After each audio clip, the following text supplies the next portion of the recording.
There's nothing more exhilarating than pointing out the shortcomings of others, is there? This video was made possible due to those who support me on Patreon. And I'd like to give a big shout out to patrons Bedside Milk, Chris Hutchison, Conrad Truitt, Dan Ray, Eric Navarro, Flake, Frame by Frame, John Deere, Jose Flores, Joseph Abrams, Josh Draper, Kyle Kramer, Elsie Maestro, Mafin, Majin Weeaboo, Ness Lee, Stephen Dillon, and Tyler Findlay. Thank you all for your support. So, how do I put this? When adhering to precedent, Better Call Saul is a show that shouldn't logically exist. When it was first announced that Vince Gilligan and Peter Gould would be developing a prequel series to the acclaimed Breaking Bad, showcasing the origin story of morally dubious criminal attorney James McGill, aka Saul Goodman, I, and I presume many others, responded with a resounding "Her?" Given the quality of its source material, I didn't expect the show to be bad.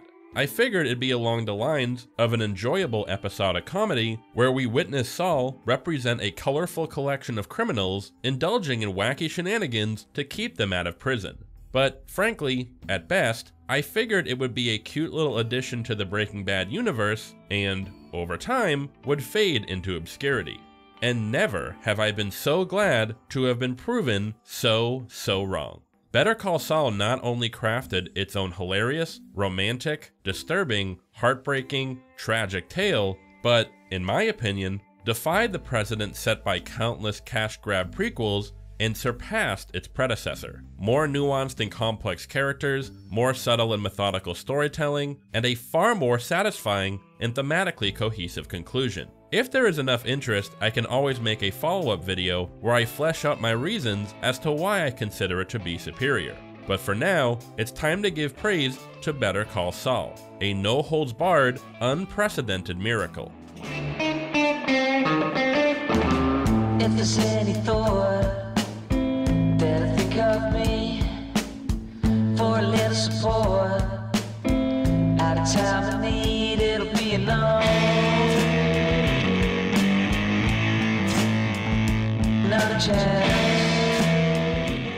Before we begin, a few quick notes. When I embark on a long-form analysis, my first step is to decide on its structure. For Better Call Saul, I settled on focusing on 3 relationships which serve as the primary vehicles of the narrative. We will begin by discussing the relationship between Mike Ehrmantraut and Ignacio Nacho Varga, and how said relationship and their individual character arcs make up the spine of the Cartel storyline. This will also allow us to recap and discuss said storyline in its entirety so I can highlight some of my criticisms. We will then move on to the 2 most significant relationships of our protagonist. His relationship with his older brother Charles Chuck McGill, which is the primary drive of the first half of the series, and his relationship and romance with Kim Wexler, which takes center stage come the second half. I find that splitting the series up in this fashion is the most coherent way to discuss Jimmy's arc. By first showcasing his relationship with the one who pushes him down his path of corruption, followed by discussing his relationship with the one who, despite a multitude of complications, eventually leads to his salvation. Also, I won't be recapping the events of the series exactly as they unfold, so to get the most out of this analysis, you are going to want to have seen both Better Call Saul and Breaking Bad. And, though it should go without saying, there will be major spoilers for both shows. So with all that established, let's dive in. Take me back to Warrior Zoo. Everything up here is new. I can't stand. So, full disclosure, I didn't actually end up watching Better Call Saul until the mid-season break of the 6th and final season of the show, which concluded a mere 5 months ago. As for why, well, there were a few reasons. The first, as I said, was me initially believing it wouldn't be anything special. The second, even after seeing the positive reception the show received throughout its run, I was a bit, hesitant, if you will, considering how a certain other show that shall not be named received high praise, only to end in deplorable fashion. Even to this day, it is hard for me to commit to a show that has yet to conclude, as I am always worried it will shit the bed on the home stretch. And third, because Based on promos I saw over the years, I was skeptical as to whether it was just going to be a chronicle of things that I, as an avid Breaking Bad fan, was already aware of, specifically in regard to the Cartel storyline.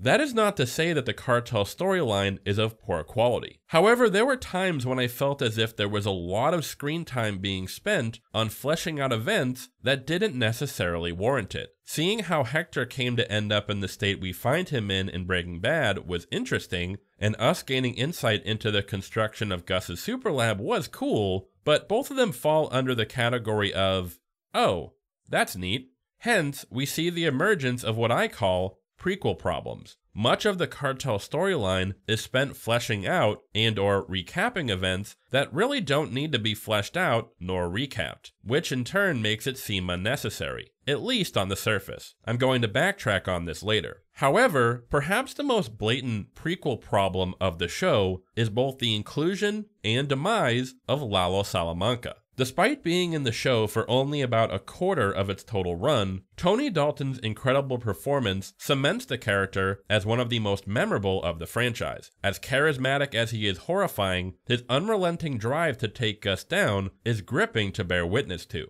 But this comes with a catch, specifically us knowing that Lalo will, of course, not be successful in taking Gus down, and will most likely get capped by the end of the series. Now, this isn't a flaw in and of itself. The series is full of characters whose fates we are fully aware of. The intrigue comes from how these characters get from A to B, how they become the individuals we know them as. That is how you can still add intrigue to a prequel series. But since Lalo is not in Breaking Bad, this doesn't really apply. Now, one could argue that just because Lalo doesn't appear in Breaking Bad doesn't mean he's necessarily dead. However, following the events of the season 5 finale, yeah, there's no way Lalo would rest until the Chicken Man was in the ground. So since I knew that Gus would not meet his end at the hands of Lalo, come season 6 I was certain this charming bastard was going to get got at some point. But hey, that's fine, since how he dies can be interesting and subversive.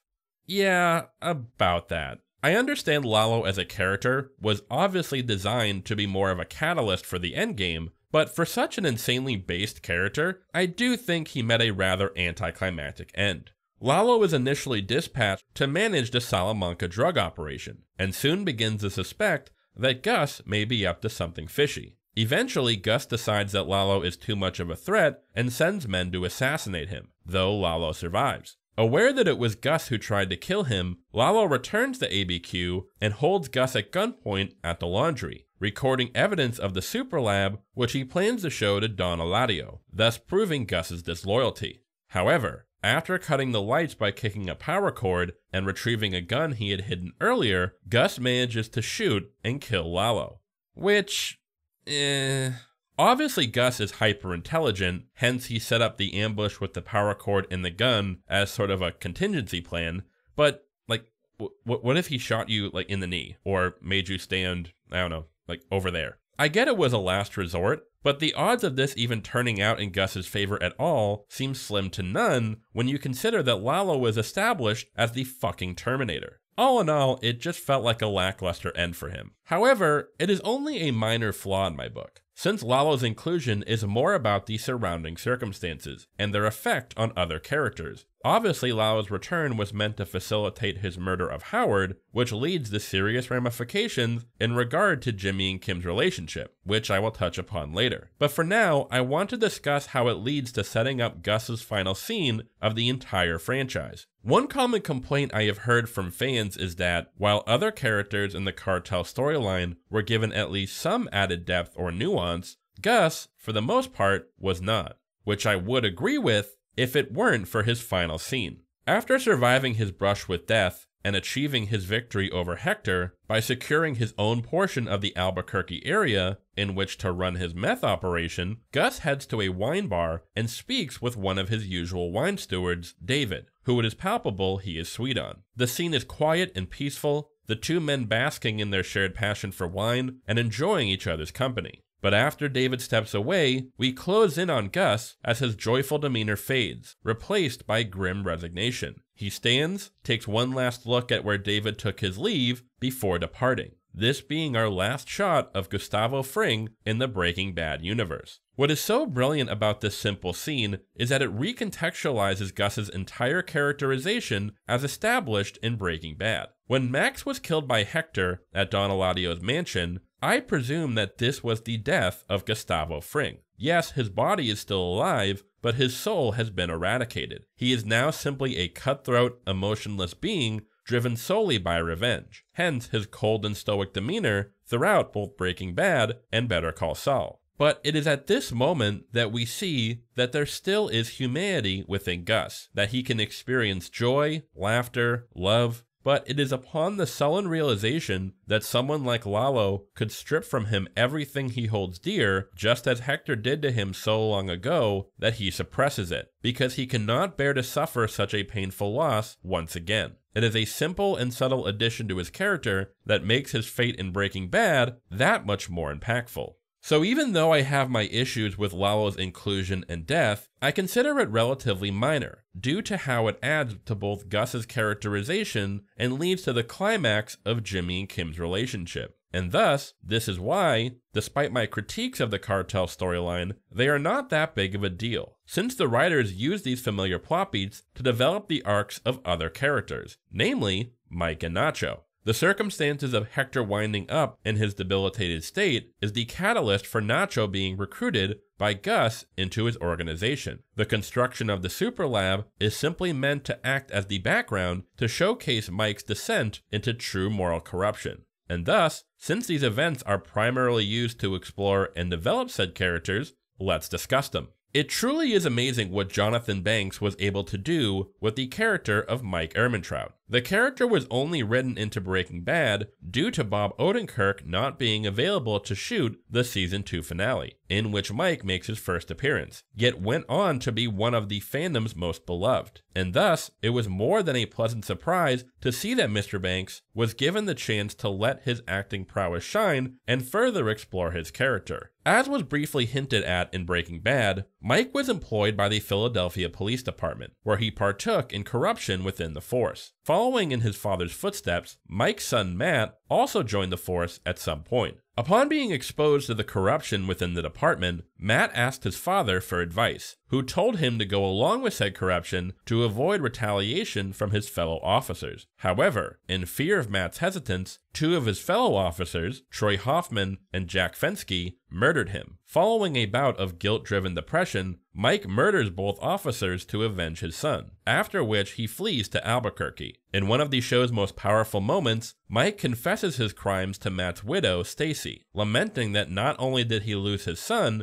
but he made him lesser than, by advising him to go along with the corruption. It is Mike's guilt and self-hatred over, as he puts it, driving his son to debase himself that serves as his main internal conflict throughout the series. The show not only recontextualizes Mike's characterization in Breaking Bad, adding a level of nuance to his father-son-like relationship with Jesse Pinkman, but also sets up an enduring mystery that keeps the audience enthralled throughout the Cartel storyline. Yes, in Season 1, we see he has honed his operator skill set and has the capability for violence, but it is made clear that the Mike we meet at the beginning of Better Call Saul and the Mike we meet in Breaking Bad are not the same man. Following Matt's death, we see Mike do his best to live a straight life and keep a low profile, only utilizing his skill set to provide for Stacy, who was shown to be struggling with anxiety and trauma following her husband's murder, and granddaughter Kaylee. He even goes to great lengths to forego violent measures. While in Breaking Bad, Mike is not a man completely devoid of empathy for others. It is apparent that he has resigned himself to a life of crime and violence, and thus the question is posed: what were the circumstances that led to him doing so?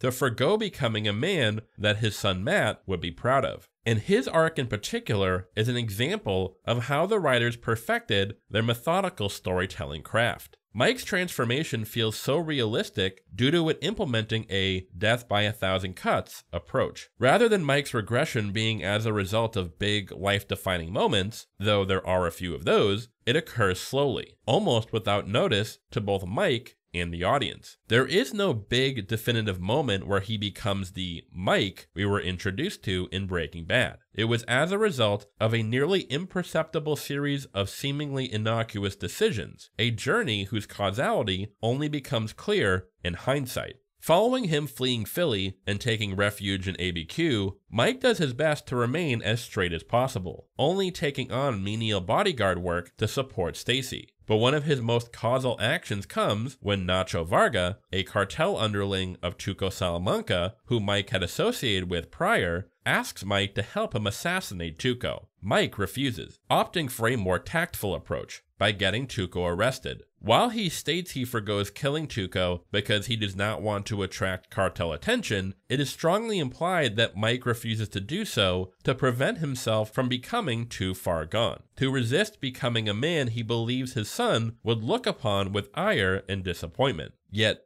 ironically, it is Mike's decidedly less violent approach to dealing with Tuco that results in him being approached by Hector Salamanca, who threatens to kill Mike and his loved ones if he does not lie to secure Tuco a lesser prison sentence. In an effort to get back at Hector and secure his family's future, Mike rips off one of Hector's trucks, stealing from him $250,000. But he is despaired to learn that his actions inadvertently led to the death of a good Samaritan, who stopped to help the truck driver Mike restrained and was subsequently killed on Hector's orders. It is then that Mike procures a sniper rifle and plots to assassinate Hector. What I love about this section of Mike's arc is that it is an instance of the writers not hitting the audience over the head with his inner motivations. While Mike states later on that he desires to kill Hector out of revenge for threatening his loved ones, note that Mike only settled on killing Hector after learning about the Good Samaritan. Consider, Mike did not know this man personally, and, given the fact that he has been around the block a few times, is probably aware that Hector has had a hand in killing innocent people before. So why would this drive Mike to forgo his previous commitment to forgo violence? And the answer is a theme that is explored in both Breaking Bad and Better Call Saul: causal culpability. Mike likely seeks to kill Hector, not necessarily to avenge the Good Samaritan, but to quell his own guilt in regard to his culpability in the man's death.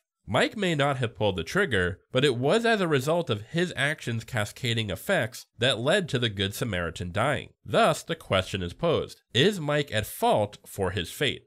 Well, that would depend on one's own outlook. However, what is certain is that Mike feels at fault and desires to kill Hector for making him culpable in an innocent man's death. Or perhaps one could argue it is displaced rage. Perhaps he blames Hector for making him betray the oath he took to become a different man, shouldering off his guilt as deep down he truly blames himself. Mike is of course hindered from accomplishing his goal by none other than Gus Fring. It is here the relationship between Mike and Gus begins, Gus allowing and abetting Mike in sabotaging Hector's operation for his own benefit, while helping Mike launder the money he stole from Hector. At first, it appears as if Mike is, at least for the time being, on a better path. He is engaging in, for the most part, straight work by acting as a security consultant to Madrigal Electromotive, the corporation funding Gus's burgeoning drug operation, and even begins to make progress via Stacy's support group, befriending some of the other members. We, the audience, are given a glimmer of hope that perhaps Mike might become a man his son can be proud of.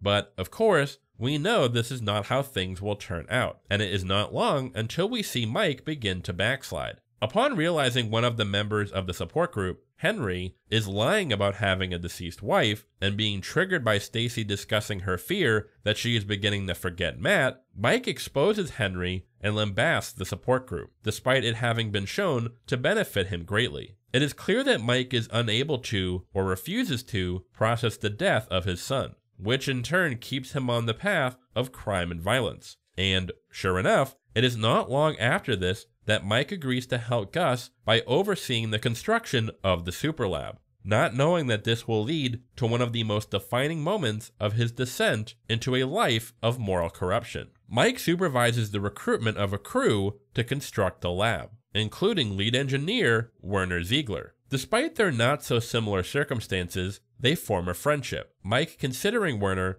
a truly kind and admirable man. particularly after he speaks of the love he holds for his wife, which, it is apparent, is a soft spot for Mike. He was repelled by both the idea of Matt being forgotten by both Stacy and Kaylee, and Henry using a false story of his dead wife for sympathy. Perhaps part of his turmoil over the death of the Good Samaritan who was killed by Hector was the idea of the man's loved ones never knowing what truly happened to the one they loved. Mike sees in Werner a kind, decent man, but perhaps one not suited for this particular line of work. After Werner drunkenly exposes details of the super lab to some bar patrons, Mike pleads with him to understand the seriousness of his situation, and to not do anything that will put him returning to his wife safely in jeopardy. Yet sadly, this is not a piece of advice Werner follows, as he sneaks out of the compound he and the others were required to stay in and plans to meet his wife at a local hotel, later accidentally letting details of the lab slip to Lalo, who is tracking Werner. Realizing Werner could expose his plans if he were to be apprehended by Lalo, Mike is given no choice but to kill Werner. Mike allows Werner a final phone call to his wife to get her safely out of the country, their final conversation being one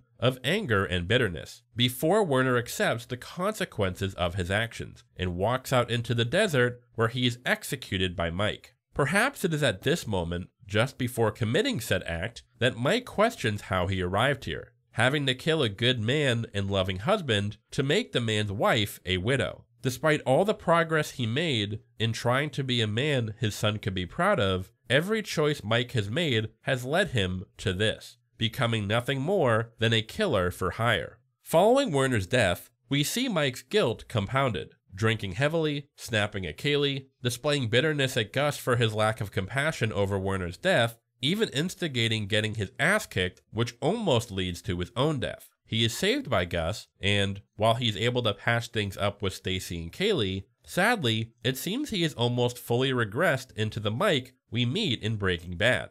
Not a man completely devoid of empathy and conscience, but no longer concerned with maintaining a level of moral purity or innocence. Perhaps after Werner's death, Mike believes he is no longer capable of redemption. Hence, he continues to work for Gus, no longer out of financial necessity, but as a result of resigning himself to the immoral man he has become. As Mike puts it, the fight within him is all but gone. But even after Werner's death, all is not lost for Mike. As come the conclusion of the series, Mike is given one last chance at some semblance of moral redemption. Once again, we see the writers using the prequel format to their advantage. With Mike, the intrigue comes from us wondering how he becomes the man we know in Breaking Bad. But with Nacho, tension comes from us wondering where he is come the events of Breaking Bad. Hence, despite the Cartel plot recapping so much of what we the viewers already know, there is still a driving force that keeps us invested to see how things play out. Nacho is originally introduced as a Cartel underling of Tuco. Not much is established about him out of the gate, save for the fact that he is not only intelligent, but has a much more measured temperament than his superior, though that isn't really saying all that much. We initially get the impression that Nacho is just some lowly criminal who wants to climb the Cartel ladder for his own personal gain. But as his character is developed, a much more sympathetic picture begins to take shape. Nacho's father Manuel is an honest, hard-working man who runs his own upholstery shop, and it is clear that Nacho loves his father dearly.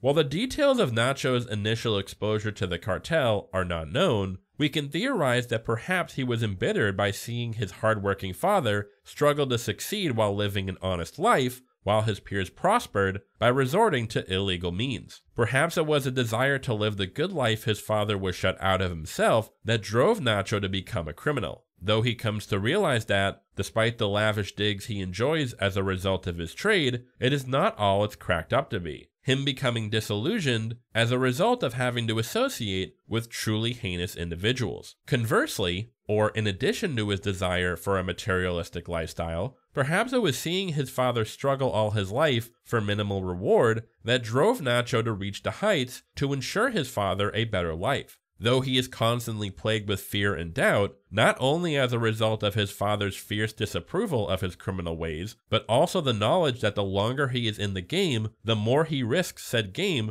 corrupting everything around him. The latter comes to fruition in Season 3 after Hector plans to use Manuel's upholstery shop as his new front. Nacho's criminality putting his father in a position where he must play the game or face deadly consequences. But Nacho's fierce love for his father supersedes his desire for financial gain, and thus he plans to kill Hector to spare Manuel, falling victim to his wrath. This plot point in particular recontextualizes a lot of what we have come to assume about Nacho. In retrospect, perhaps Nacho's desire to kill Tuco was not simply out of a desire to rise in the cartel ranks, but to distance himself from the cartel as much as possible, while saving enough to ensure a prosperous future for both him and his father. It is both the surface-level simplicity and underlying ambiguous complexity, in conjunction with, of course, Michael Mando's brilliant performance, that make Nacho such a fascinating and beloved character, even among franchise veterans.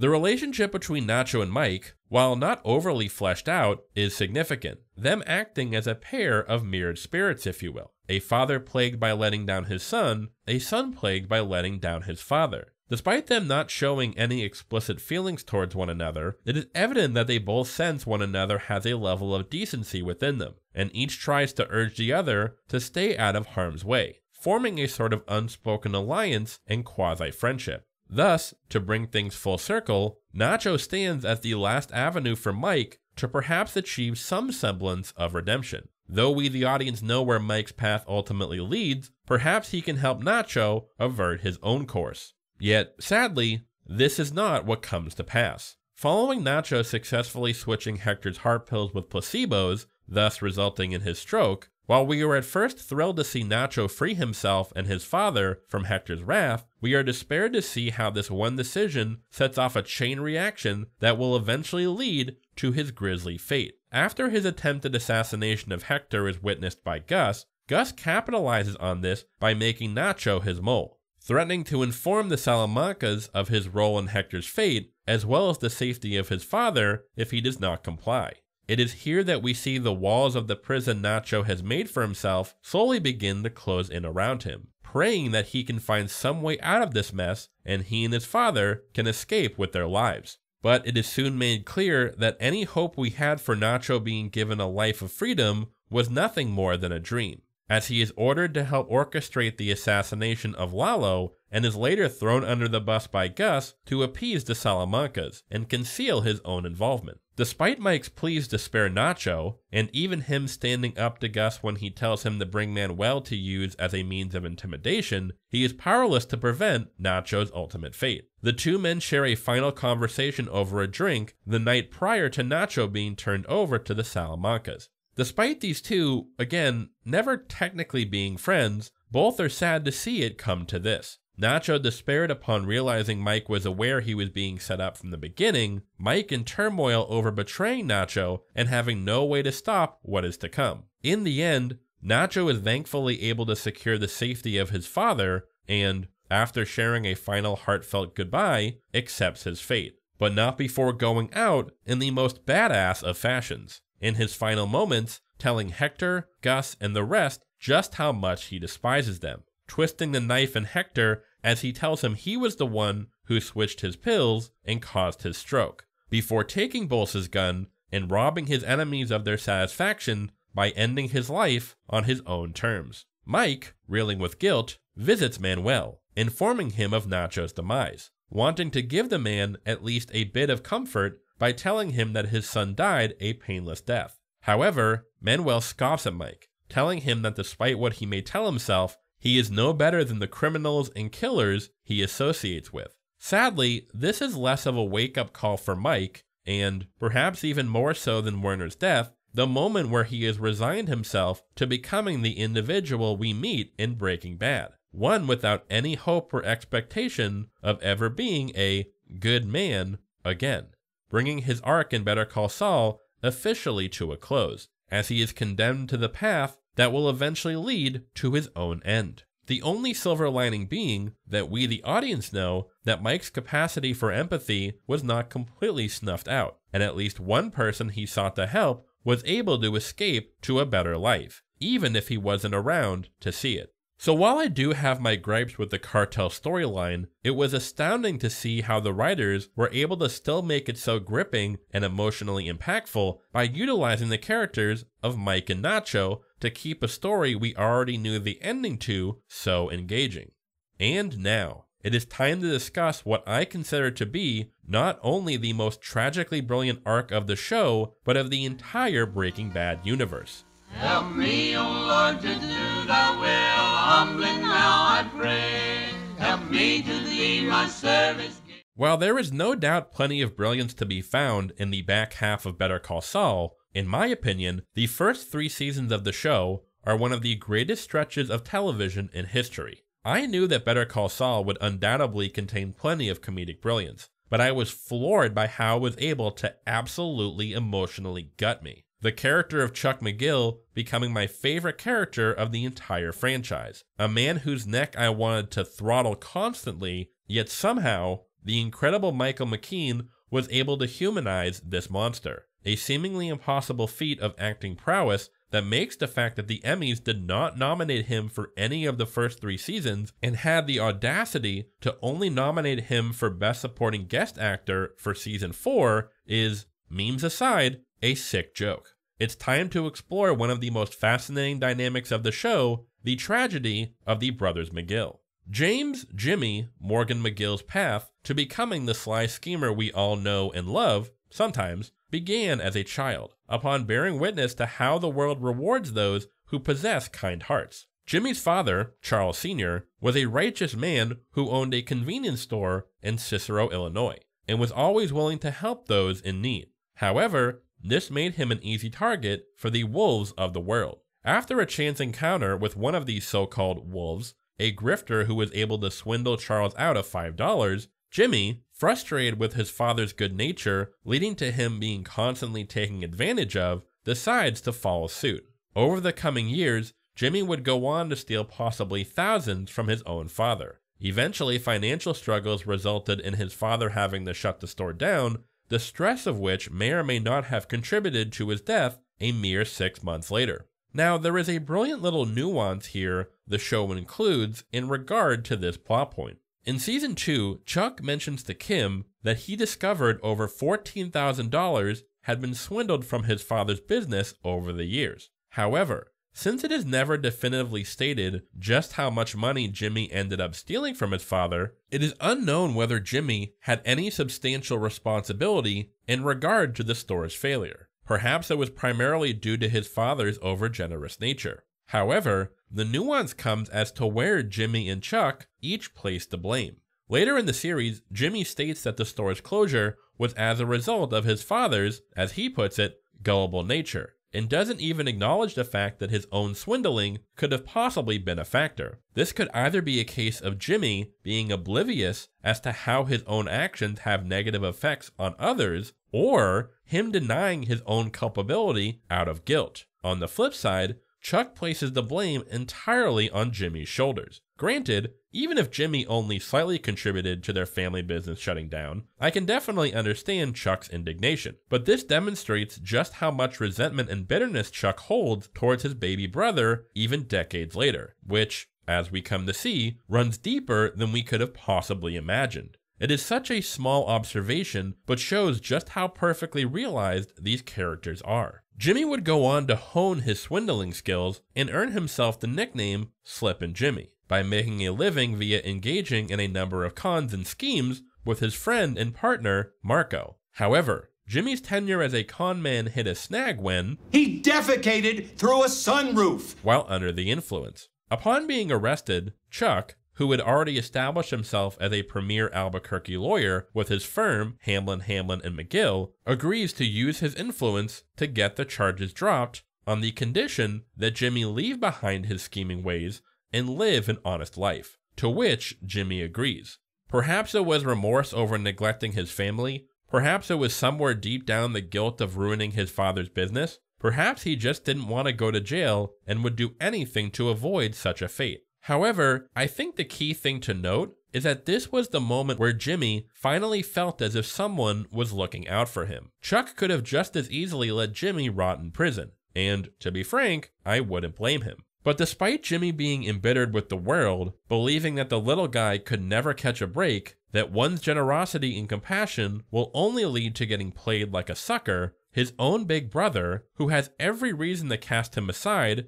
gives him a chance, trusts him to become something more. And that is exactly what Jimmy does. He leaves his slippin' ways behind, gets a job in the mailroom at HHM, and for the first time seems to have found a station for himself, earning the respect and admiration of his coworkers, and developing a romance with coworker Kim Wexler. A fire was lit within him, to show everyone that he wasn't just Slippin' Jimmy, to become the person Chuck believed he could be. And thus, he worked his ass off, and after pushing through 2 failed attempts, passed the bar exam, seeking to become a lawyer just like his big brother and make him proud. But sadly, Jimmy is told by Chuck's partner, Howard Hamlin, that HHM will not be taking Jimmy on as an attorney. But Jimmy perseveres, starting his own solo practice and taking on public defender work. However, as he faces setback after setback, low pay, drowning in debt, losing out on representing Craig and Betsy Kettleman, who are accused of embezzling $1.6 million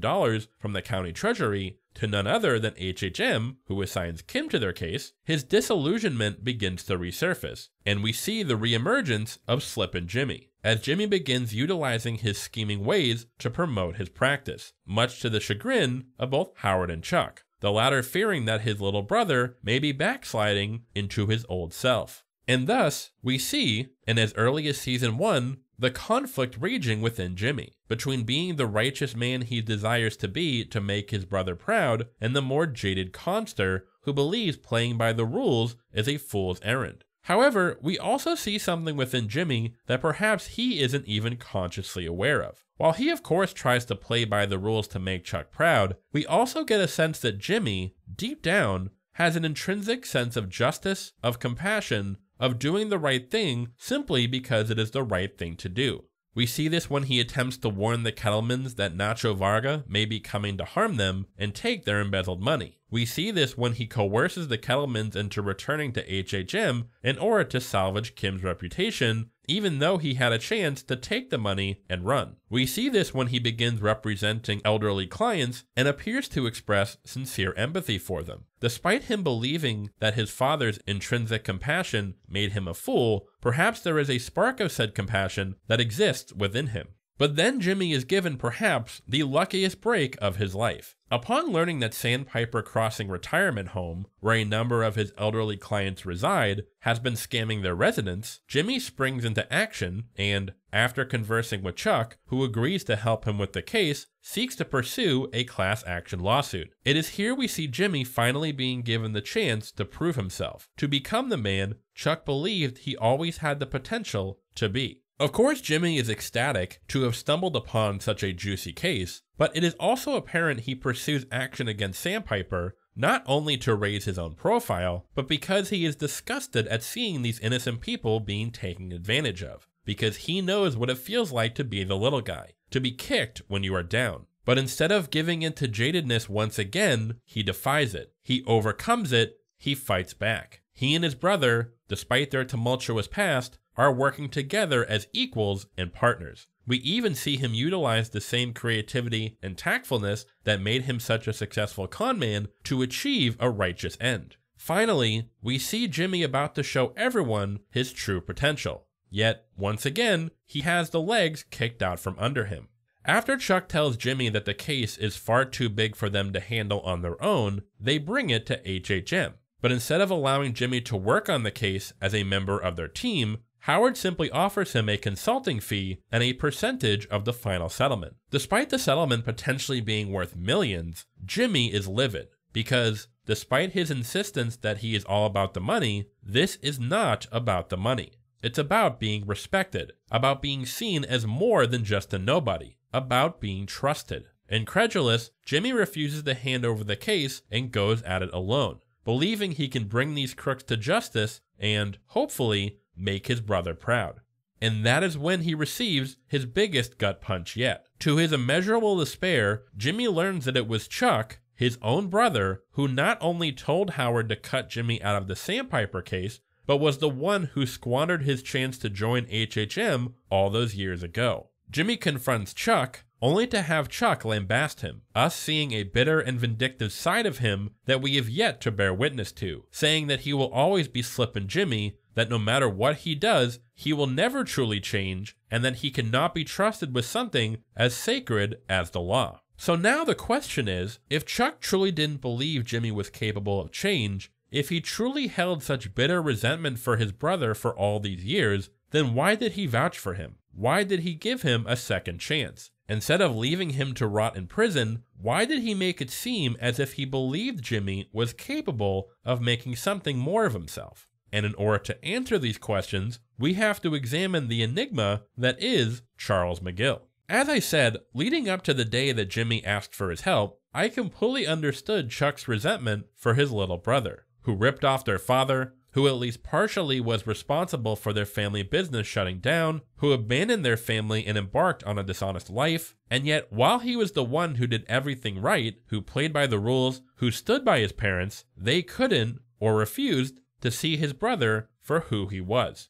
Couldn't be Jimmy, not our precious Jimmy, only adding insult to injury when it was Jimmy who their mother called out for with her dying breath. And yet, despite everything, Chuck had the strength to give Jimmy a shot, a second chance. And to Jimmy's credit, he took that chance and ran with it. He worked hard, did it the right way, did anything he could to make it up to his brother, helping him attempt to win back his wife Rebecca, caring for him after he began suffering from EHS, a condition that causes him to experience great physical pain when exposed to electromagnetic fields, one that is heavily implied to be psychosomatic, brought about by the anxiety and trauma of his wife leaving him. Fighting tooth and nail to ensure he is not taken advantage of and left out in the cold by HHM, but it was never enough. Let me say that I truly believe Chuck loves Jimmy, deep down, somewhere within him. But there also exists within him a bitterness, an anger, like a virus eating away at him.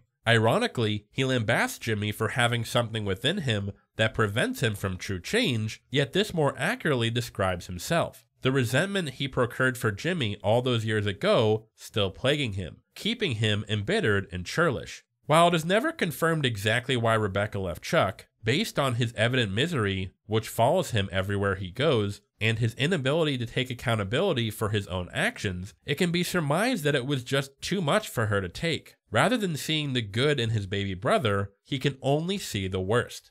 Instead of appreciating him for taking care of him and trying to help him mend his relationship with Rebecca, he is envious of Jimmy's effortless charm and charisma. And this is why, despite how much I wanted to strangle Chuck throughout the show, I can't help but pity him. Again, I truly believe Chuck loves Jimmy, and, like Jimmy and their father, he has the capacity for good deep down within him. In a flashback that occurs in the series finale, we see this possible side of Chuck, asking Jimmy if he wants to stay and talk over his cases. As we see he is reading a copy of H.G. Wells's The Time Machine, we presume that perhaps Chuck regretted what he did to Jimmy all those years ago, and, though he knows he cannot change the past, wants to make amends, to repair their relationship. And yet, the glimmer of light within him is stamped out as he lets his resentment and bitterness take hold once again. Even as those around him, who care for him, who love him, desperately attempt to reach out to him, to bring him back from the brink, he waves them off every single time. Going along with the idea of Chuck's bitterness and resentment being a poison that inflicts his soul, it is Chuck's inability to believe that Jimmy truly has the capability to do good that, conversely, inflicts Jimmy with this same despair. After learning of Chuck's betrayal, Jimmy agrees to Howard's deal, handing the Sandpiper case over to HHM. Upon realizing Chuck will never be proud of or believe in him no matter what he does, Jimmy just gives up on making something of himself, demonstrating how much Chuck's opinion of him meant and that everything he has done since that day in the Cook County Jail was to make his brother proud.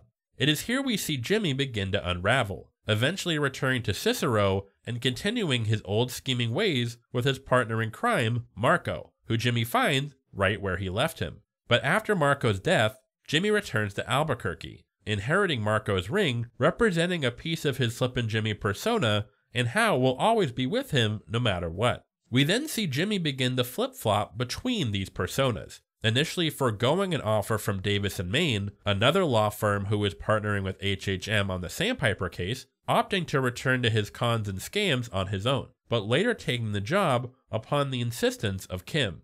While we will focus on the relationship in depth in the next section, it is clear that, at this crossroads in his life, where he lacks direction following Chuck's betrayal, it is Kim who represents Jimmy's guiding light that yearns to see him reach his full potential. It is perhaps Kim's belief in him that drives Jimmy to aspire to something more, hence why he eventually becomes bored and unsatisfied at D&M and gets himself fired so he can once again set off on his own practice. Jimmy tries to get Kim to come along with him, and although Kim is hesitant, given that Jimmy has to some extent returned to his less ethical ways of practicing law, and at even one point gets Kim put on the shit list with Howard, she takes a chance, leaving HHM and sharing an office space with him as they both pursue their own solo practices, much to Jimmy's delight, showing the impact of how much just having one person who believes in you can make. However, their joy is short-lived when Chuck, refusing to allow his brother even the slightest victory, looks to smite him once again.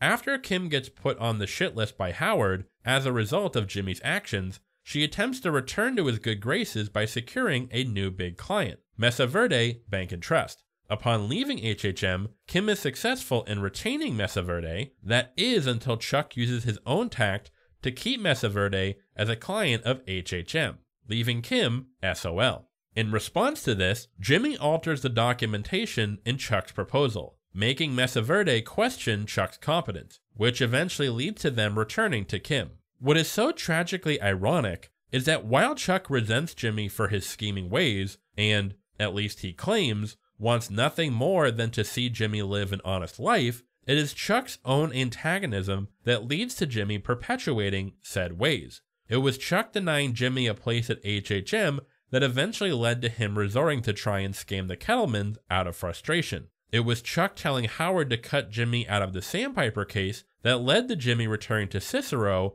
and working with Marco. It was Chuck screwing over Kim that drove Jimmy to doctor the proposal. Kim blatantly tells Chuck as much after he confronts them about messing with the Mesa Verde files, yet he still cannot see it. Now, I want to make clear, I am not saying Jimmy is not culpable for his own morally questionable actions, but it is just so frustrating to see Chuck claim to desire Jimmy to be a good, honest man, while oblivious to how his own disregard for his brother's capability to change causes him to backslide over and over and over again. That it was Chuck's supposed faith in him that led to Jimmy striving to become something more. To answer the question I posed earlier, while Chuck does love his brother and wants to inspire him to live a moral and just life, sadly, I think Chuck is simply too far gone. He has let the poison within him simmer for so long that he doesn't even realize how he's acting against his own supposed end goal. The only thing he exists for now is to make Jimmy just as miserable and bitter as he is, a pursuit that will accomplish absolutely nothing. While Jimmy and Kim thrive together at their new office, finally seeming to have found true happiness, Chuck, unable to bear seeing Jimmy experience joy, orchestrates his final and most vicious scheme. Following the debacle with Mesa Verde, Chuck resigns from HHM and tearfully laments to Jimmy that he fears his mind is beginning to slip, even showing remorse for accusing Jimmy of doctoring his proposal. Unable to stand seeing his brother in such a dire state, Jimmy admits to the ruse, claiming that he was only trying to help Kim. Despite everything, Jimmy still loves his brother, so much so that he risks revealing his role in the scheme by running to Chuck's aid after he passed out while trying to prove Jimmy's culpability. So much so that he continued to honor Chuck's request to not have him committed. So much so that he was willing to admit to a felony to not allow his brother to feel as if he is less than. Because seeing Chuck like this is never what Jimmy wanted. Even still, after everything, he wants to salvage his relationship with his brother. And we hope that maybe there is a chance that these two men can put aside their differences and remember they are brothers and that they love one another. Only to have this ripped away, as it is revealed Chuck's despair was merely a ploy to get Jimmy to own up to his actions, which he now has him on tape admitting.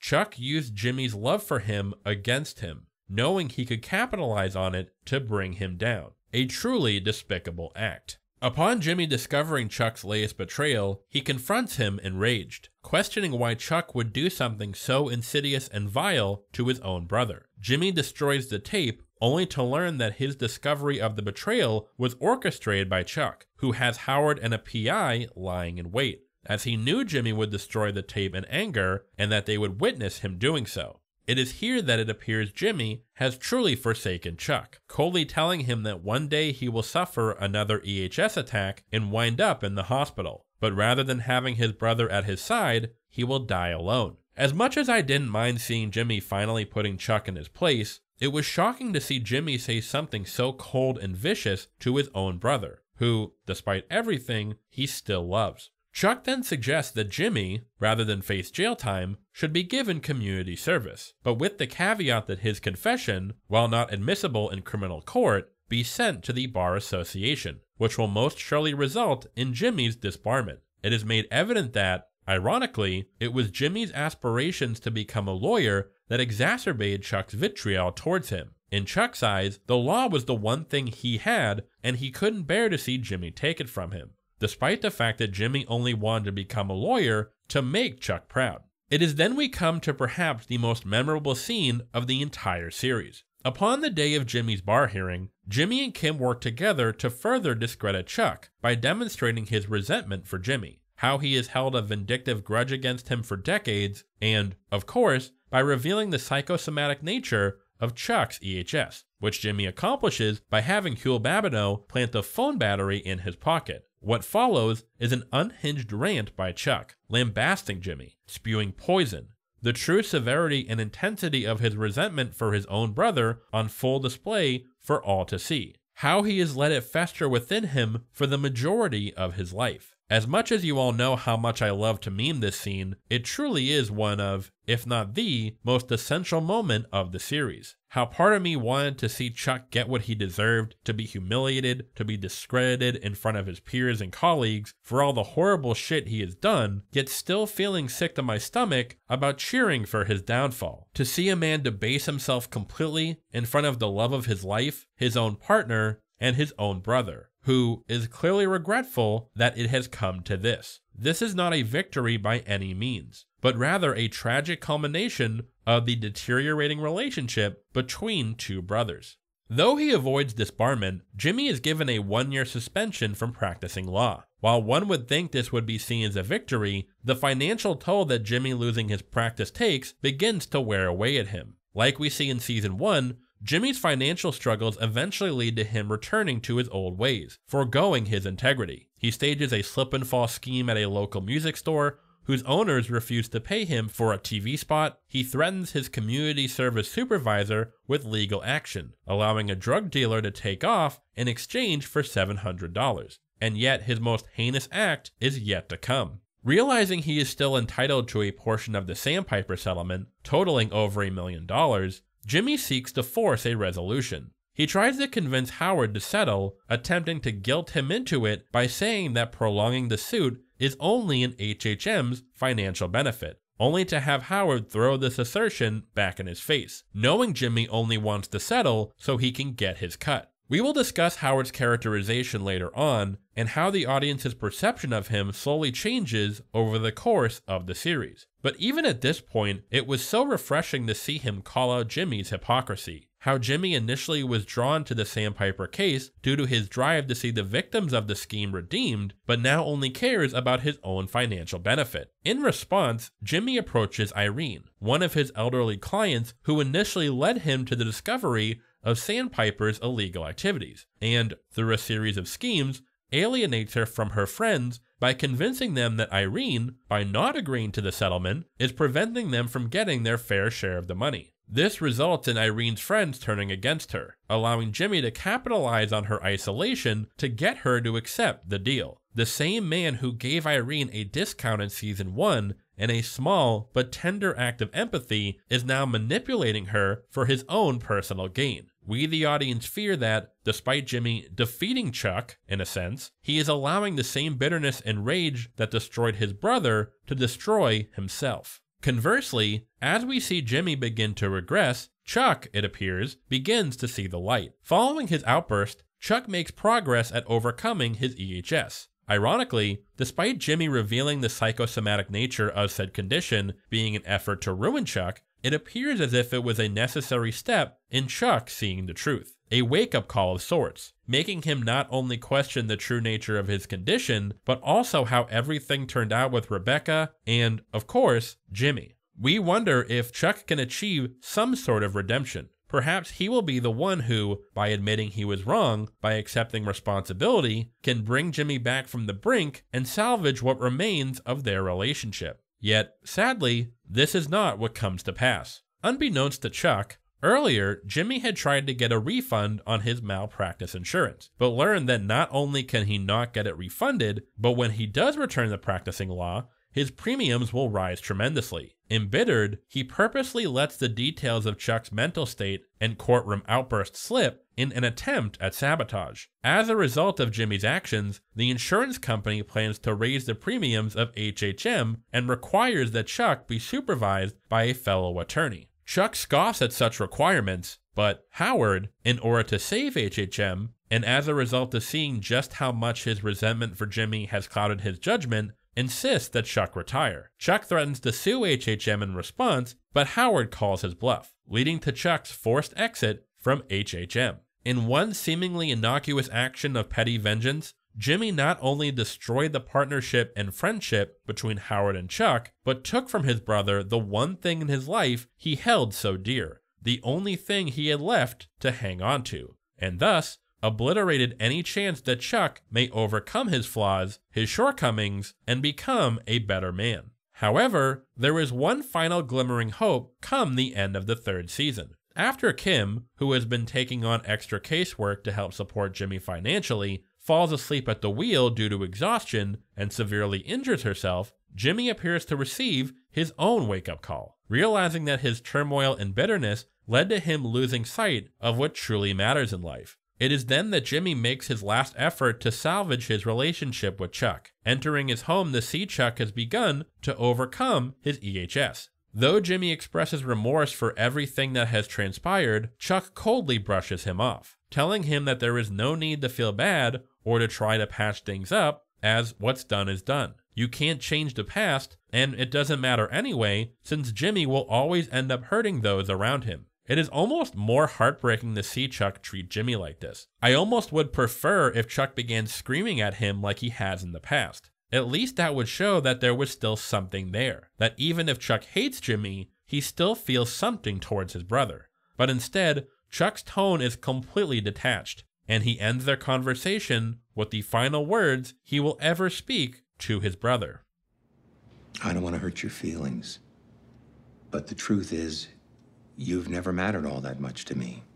I can't help but wonder how this conversation would have gone had Jimmy not sabotaged Chuck's insurance. Perhaps Chuck would have continued to progress in overcoming his EHS. Perhaps he would still be with HHM, and perhaps when Jimmy came to speak to him that day, Chuck would have been in better spirits and the brothers could have made amends. But sadly, this is not how things turned out. Yet, unlike previously, where Chuck's antagonism caused Jimmy to become more embittered and dispel the good within him, it appears as if Chuck cutting ties with Jimmy has not completely turned him into a soulless monster. Upon learning that, even after Irene agreed to the settlement, her friends are still alienating her, Jimmy's conscience gets the better of him and decides to make things right. During a chair yoga session with a group of elderly residents, including Irene and her friends, Jimmy orchestrates an accident in which he admits to conning Irene and convincing her friends to turn against her. While Jimmy is successful at getting Irene's friends to forgive her, it comes at the cost of losing the friendship and admiration of all the elderly residents whom Jimmy was so close and kind to. I remember thinking on my first watch of the series that ending the season with this plotline seemed so strange, but now I understand its vital significance. Jimmy was always at the mercy of Chuck. He always cared so much what Chuck thought that it dictated his behavior and led to him doing some truly bitter and unpleasant things. But here we see Jimmy finally breaking free from that. Despite his brother cutting ties with him, Jimmy musters the courage and integrity to make up for his past actions, not out of a desire to impress his brother or prove he is a good man, but simply because it is the right thing to do. How ironic that Jimmy utilizes his conman skills that made him a bad person in Chuck's eyes to do something so selfless and righteous. How he at first used the trust that Irene had for him to betray her, but now sacrifices that trust in order to help her.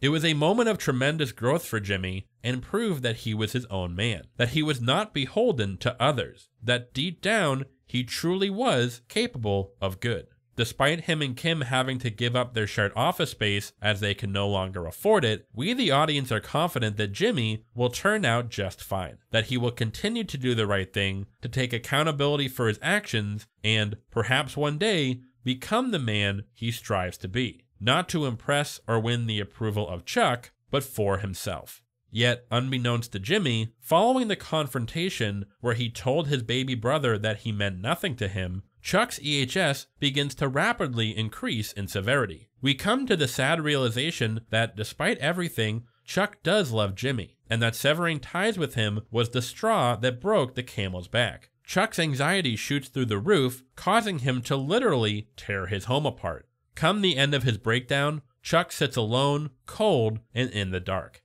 having lost his wife, his partner, his passion, and now, finally, his brother.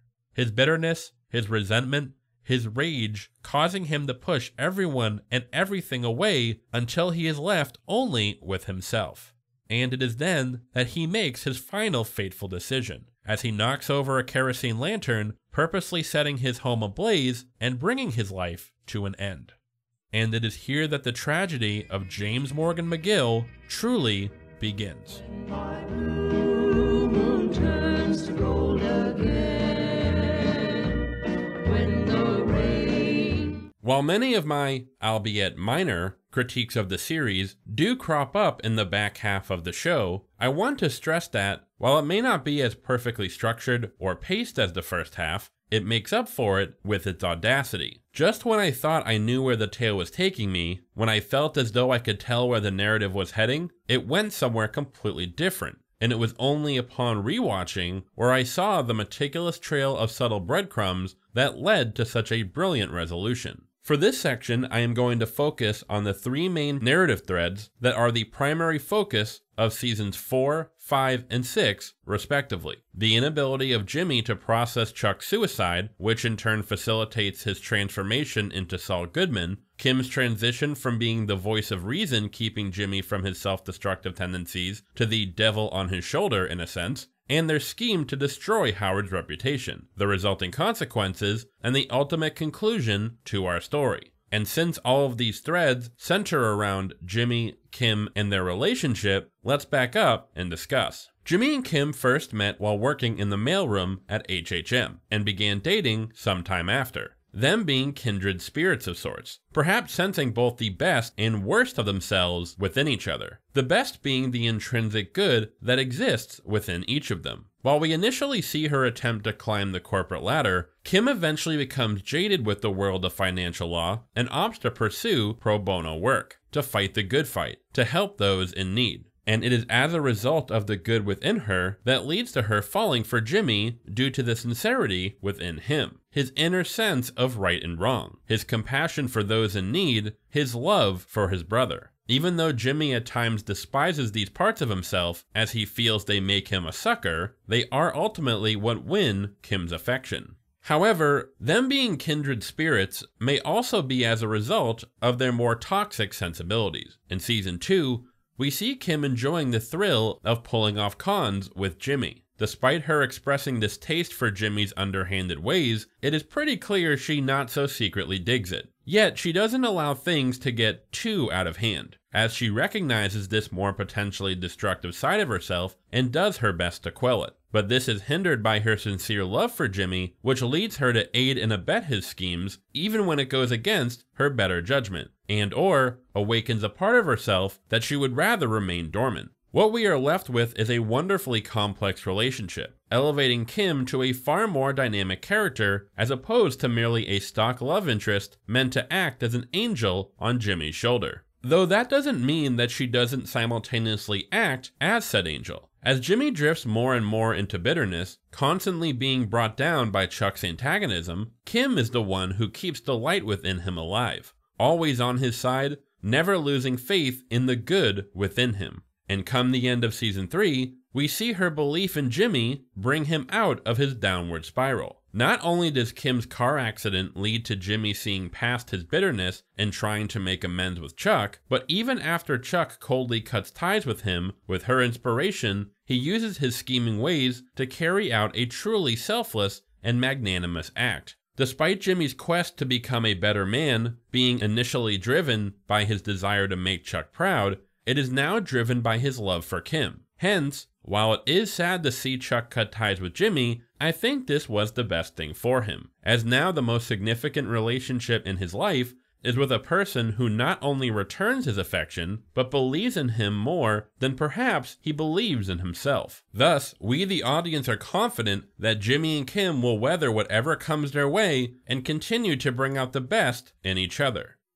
So, about that. Following Chuck's death, and upon learning that it was him getting Chuck's malpractice insurance canceled that led to the chain of events that resulted in his suicide, we see Jimmy fall into a state of detached denial, displaying an unsettlingly aloof and even chippy demeanor. Now, I have heard different takes on this particular scene, so I want to give my own 2 cents, since I consider it one of the most essential beats of Jimmy's arc. Now, some interpret this scene as demonstrating that Jimmy had lost all love for Chuck following their final conversation, and thus, this is what results in Jimmy's soul rotting away into nothingness. However, I think it is much more tragic. At the end of season 3, despite everything he did, Jimmy was still willing to try and make amends with Chuck. And though Chuck coldly cuts ties with him, that doesn't mean that his love for Chuck just up and vanishes. I also doubt that if this was the moment where Jimmy truly became lost, that he would then go on to do what he did for Irene. Nor would he have reacted the way he did upon learning of Chuck's death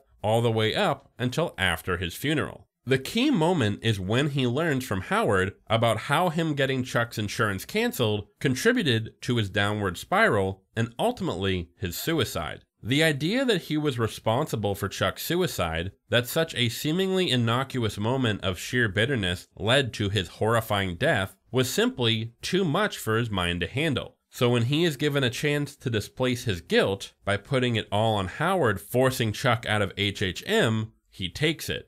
Jimmy has not lost his love for his brother. On the contrary, he loves him so much that the thought that he did something so horrible that he was the one who brought about his tragic fate was simply too much for him to take. Thus, in order to cope, he purposely shuts down that part of himself, his empathy, his compassion, the good within him. One of the main reasons I believe this to be the case is because this is exactly what Chuck does at the end of season 3. Again, I believe Chuck truly does love Jimmy, but he allowed his bitterness and resentment to override said love. Thus, we the audience know that his last words to Jimmy were not the truth, that he simply said them to hurt Jimmy. But also, I believe this was Chuck refusing to process his complex relationship with his brother, and simply shutting down. Hence why after this interaction, Chuck's EHS begins to rapidly return. Seeing as Chuck's EHS symptoms first appeared following his divorce from Rebecca,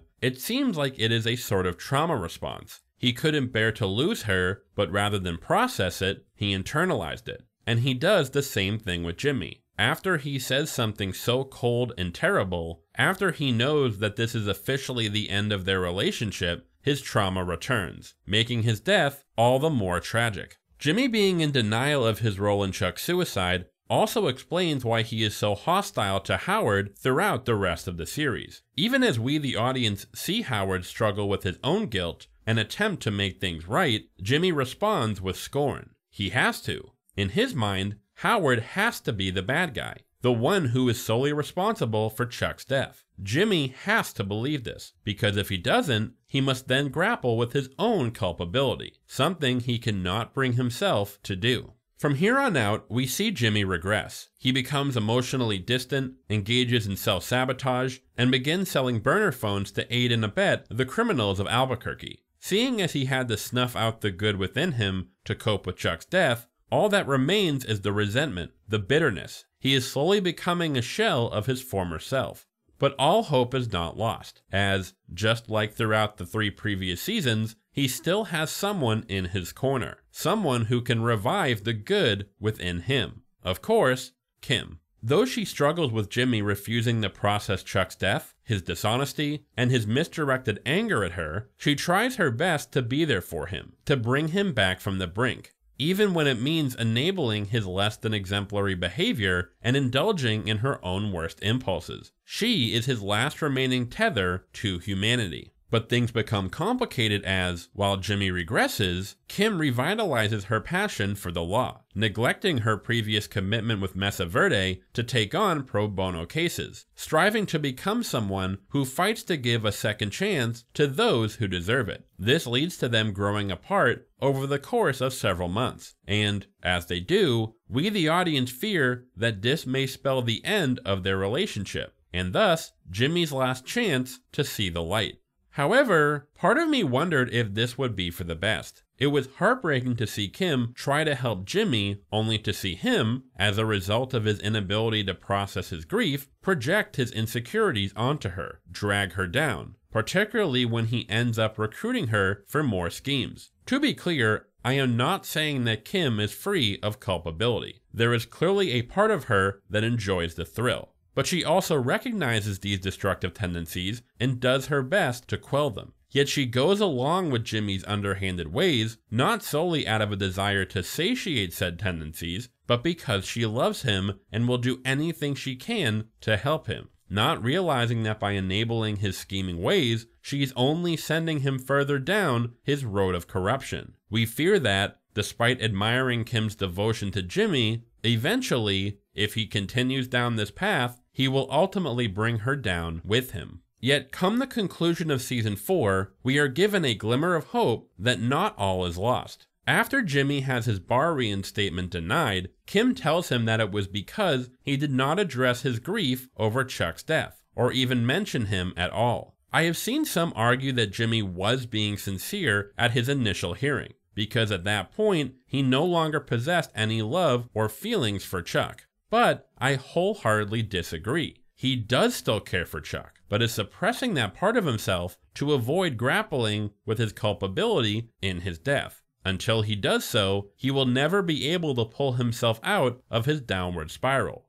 Despite recognizing this, Kim aids Jimmy in getting the bar board to reinstate him, hoping that doing so will at least point him in the right direction, put him back on the right path, and perhaps be a small step towards him processing Chuck's death. And yet, during the hearing, to Kim's immeasurable delight, Jimmy forgoes their initial plan and appears to sincerely speak his feelings about Chuck. How despite him being a difficult man, he loved him, and even if he is not reinstated, he will still strive to make his brother proud. And it is here that Kim sees the revival of the man she knows so well. Yes, his scheming ways may thrill her, but that isn't what made her fall in love with him. It was the good within him, the desire to become something more, the deep love he held for his brother even when he didn't deserve it. This is the man she adores, who she will always go to bat for, who she will always believe in. Despite fearing that she may have lost him forever, she is overcome as she sees the ascension of this man once more, only to have this moment of joy ripped from her, upon Jimmy revealing it was all just another con, that the sincerity he displayed was merely a sham, that he fooled the board, and, worst of all, he fooled her. As Jimmy is reinstated and tells the clerk that he intends to practice law as Saul Goodman, symbolically rejecting his identity as James McGill, it is at this moment that Kim, and we the audience, fear that the man we know and love is truly and forever lost. Come Season 5, we see Jimmy begin to fully embrace his Saul Goodman persona. His clientele is made up of criminals who, rather than seeking a second chance to make something of themselves, merely desire to continue their life of crime. He continues to refuse to process his guilt over Chuck's death, lambasting and antagonizing Howard even as Howard tries to make things right, even as he sees Howard dealing with grief of his own, and continues to dig himself deeper and deeper with the cartel, to the point where his own life and the lives of those he loves are put at risk. Now, on my first watch of the series, Season 5 was my least favorite season of the show, since, despite its brilliance, it seemed as if Jimmy's arc was spinning its wheels a tad. He has fully embraced his Saul Goodman persona, and it is only at the end of the season where he begins to reconsider his current path. However, in retrospect, the reason I was not fond of Season 5 was because I was so focused on Jimmy that I failed to pay attention to the true focus of the season, Kim's turn to the dark side. Again, I was truly pleased to see how both the writers and the immeasurably excellent Reyes Sehorn were able to develop Kim into a fully dynamic and nuanced character, especially considering that the writers have stated they initially didn't know how big of a role she would play into the story. However, nothing could have prepared me for the gutsy direction they took Kim's arc in. Coming off Season 4, I figured that would have been it, that eventually she would see that Jimmy was a lost cause and leave him, which in turn would make him truly fall off the deep end. But I did not expect them to have the guts to have her walk that path herself. And this is what Season 5 primarily focuses on. How, now that the good within Jimmy is seemingly all but gone, Kim's belief that the good within him still exists is the very thing that sends her down her own path of moral decline. But that is not to say that her devotion to Jimmy is the only aspect of Kim's characterization that leads her to the dark side.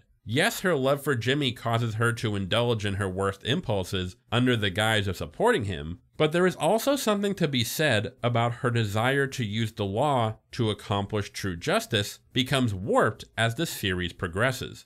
This is to some extent what we see with Jimmy. There is a part of him that truly wants to do good, to fight against injustice, to go to bat for the little guy. But as the series goes on, as he faces setback after setback, he doesn't necessarily give up in the sense that he becomes a soulless part of the establishment, but he does become more jaded. Instead of fighting against injustice, he succumbs to it. Instead of remaining true to his integrity, he resorts to his scheming tactics and underhanded ways. Yet he is able to convince himself that he is still the good guy, even as we can blatantly see he is no more moral or righteous than the people he positions himself against. We see this when he tries to convince Howard to reach a settlement with the Sam Piper case. He positions himself as if he is the one fighting for what is right, even though, as Howard notes, he is only doing it for his own financial gain. Him representing low-level criminals throughout Season 5 isn't out of some righteous belief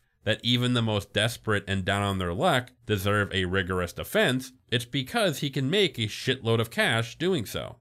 But perhaps the scene that best demonstrates this idea comes at the end of Season 4. While sitting in on a board hearing for a scholarship in Chuck's name, Jimmy vouches for a young girl named Christy Esposito, who had previously been convicted for shoplifting. Despite Jimmy's heartfelt plea that, regardless of her past mistakes, she deserves a second chance, the board ends up not selecting her. Jimmy runs after her and, instead of telling her to keep her head up, to stick to her guns and keep fighting, he basically tells her to just forget that and beat them at their own game. Instead of advising Christy to keep grinding until she finds someone who is willing to see in her something more, he basically tells her that no one will ever see something more in her, to not see the good in others, and that she should simply strive forward out of spite. This isn't a nice, wholesome moment. This is a moment of defeat. Hence why when Christy says she understands Jimmy, she doesn't seem encouraged, but rather resigned.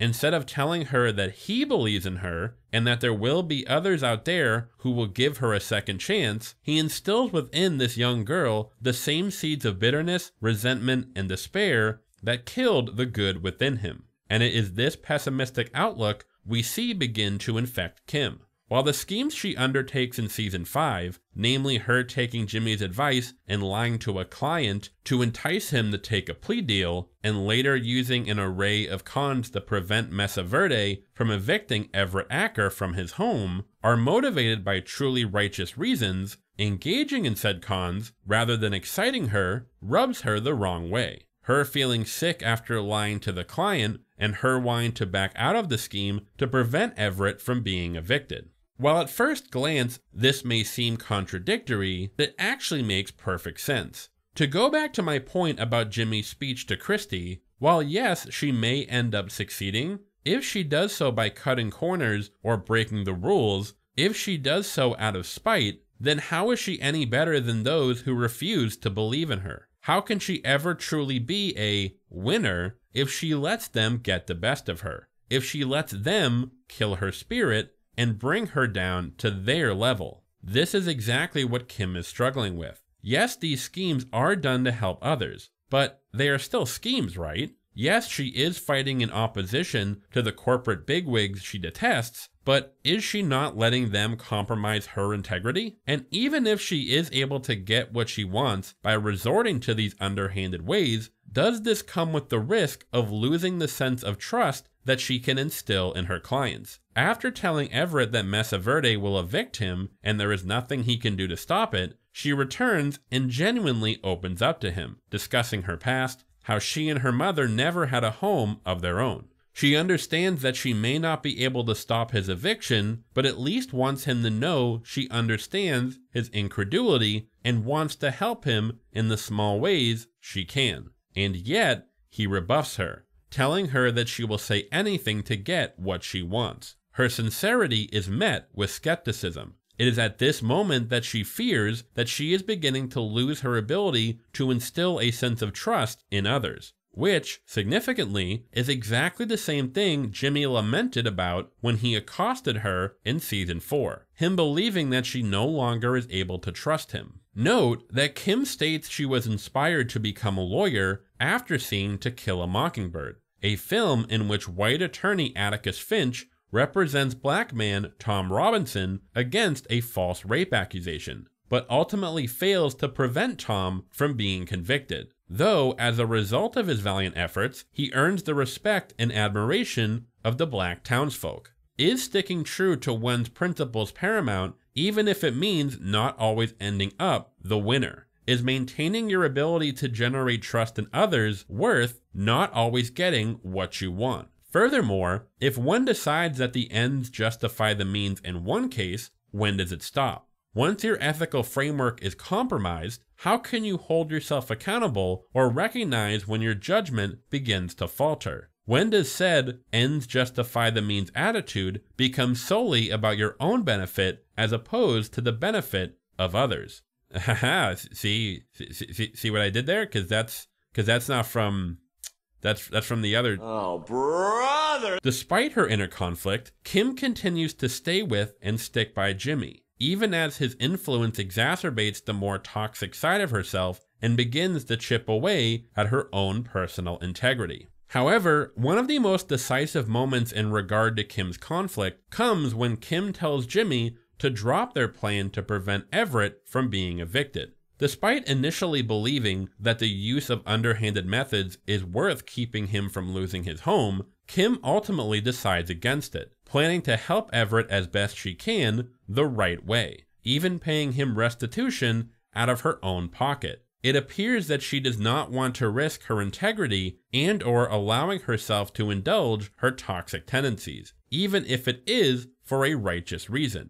And yet, Jimmy goes forward with the con against her wishes. That night, Kim is furious, not just because he went through with the con, but because she was left out of the loop. She was the sucker, and as a result, she is beginning to lose her ability to trust Jimmy. This is a conflict that has been building ever since the end of Season 4. Kim has always been hesitant to indulge Jimmy in his scheming ways, despite how much she may enjoy them. However, it never reached a level that, to her, was cause for alarm. Yes, Slip and Jimmy may have slipped out from time to time, but he was still the Jimmy she knows and loves. But after his cons with the bar hearing and Mesa Verde, Kim is horrified at the realization that this man is no longer the man she loves, that he has become someone she can hardly recognize. Maybe, despite how much she wants it not to be true, the Jimmy she knows is gone. And thus, this culminates in her telling him they can't go on like this. As heartbreaking as it was to see Kim reach her wit's end,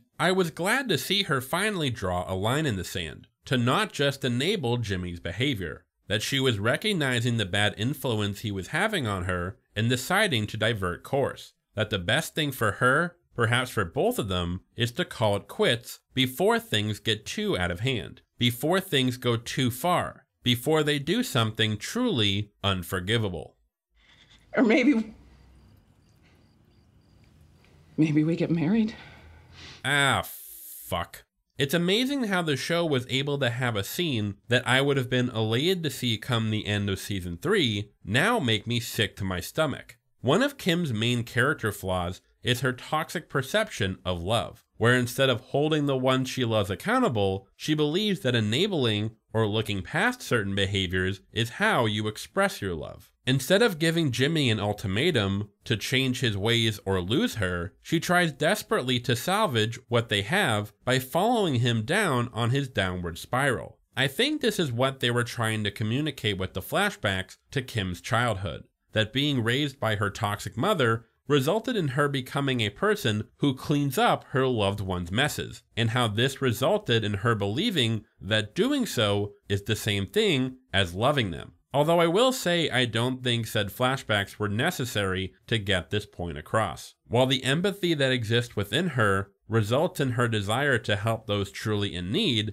it also results in her being at times loyal and supportive to a fault, only exacerbating the toxic behavior displayed by others as well as herself. However, while we fear Jimmy may end up taking Kim with him as he plunges into his downward spiral, something occurs that seems to snap him out of it.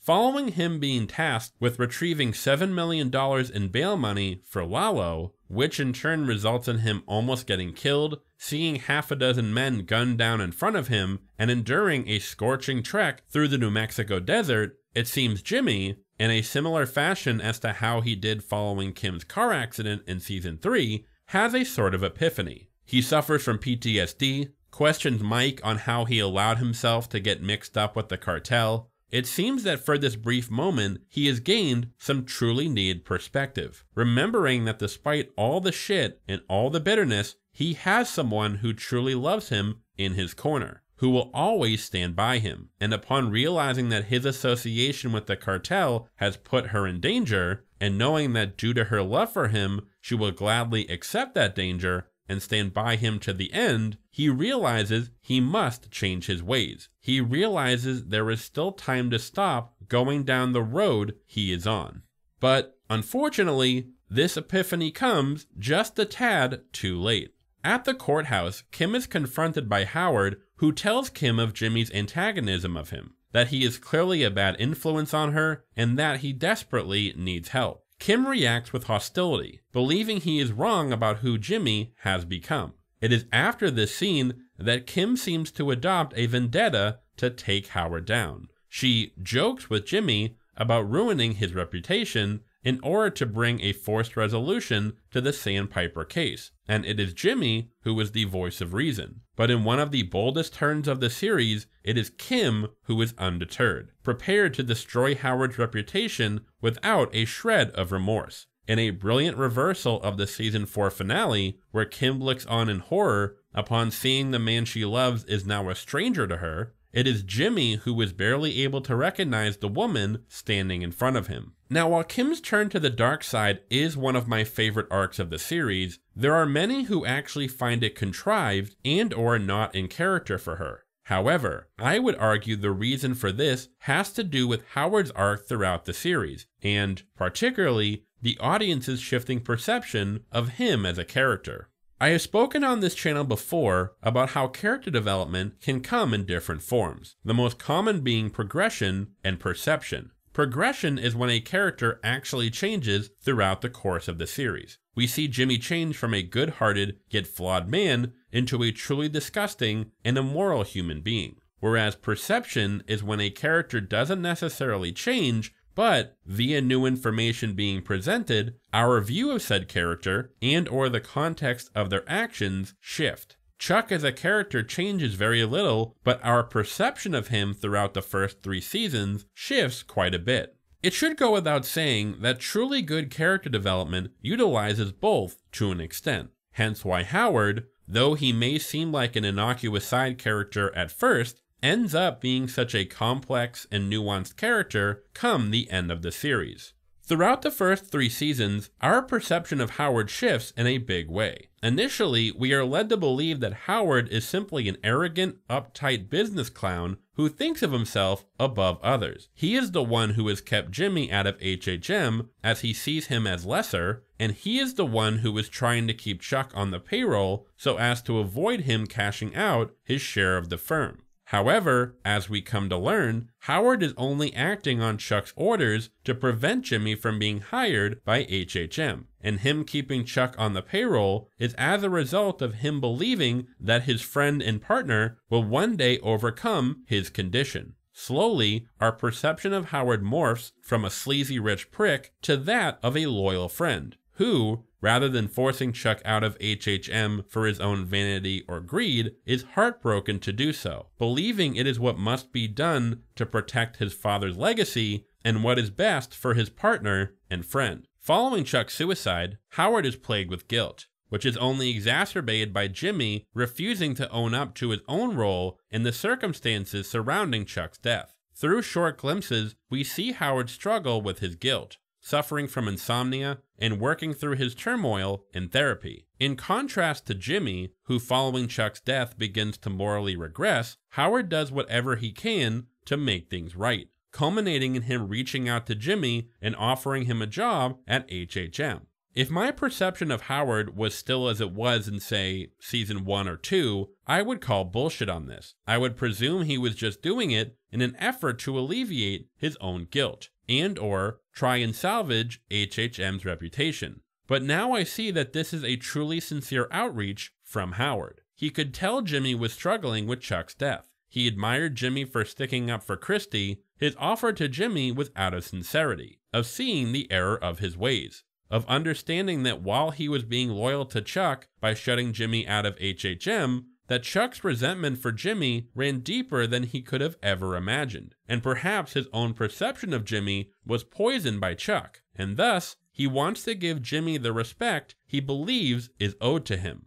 But, of course, by this point, Jimmy is so deep in denial that he can't bear it, and in response, proceeds to make Howard's life a living hell. The reason I bring all this up is because, while the audience's perception of Howard shifts, it is important to keep in mind that this doesn't apply to the other characters, namely Kim, whose relationship with Howard has been quite tumultuous. It is likely that Kim still holds resentment towards Howard over how he treated her in season 2 after being penalized for not warning him about Jimmy's antics at Davis and Maine, as well as him and Chuck stealing Mesa Verde from her after she resigned from HHM. There is even an evident mutual resentment following the fallout of Jimmy's bar hearing with Chuck. However, their most significant shared plot beat is of course Chuck's death. While Jimmy, and we the audience, are fully aware that he is responsible for Chuck's malpractice insurance being canceled, Kim is not. Thus, she believes Howard's actions are what led to Chuck's suicide, and as a result, Jimmy's downward spiral. Also note that while we the audience know how hard it was for Howard to force Chuck into retirement, given Kim's interactions with Howard before this point, it is likely she believes Howard did so without remorse. She views his actions in the worst possible light, which is why Kim later lambasts him for telling Jimmy the details of Chuck's demise. We know he sincerely thought he owed it to Jimmy, but Kim simply believes he was trying to unload his guilt. Is her anger misdirected? Of course, but that doesn't make it any less intense.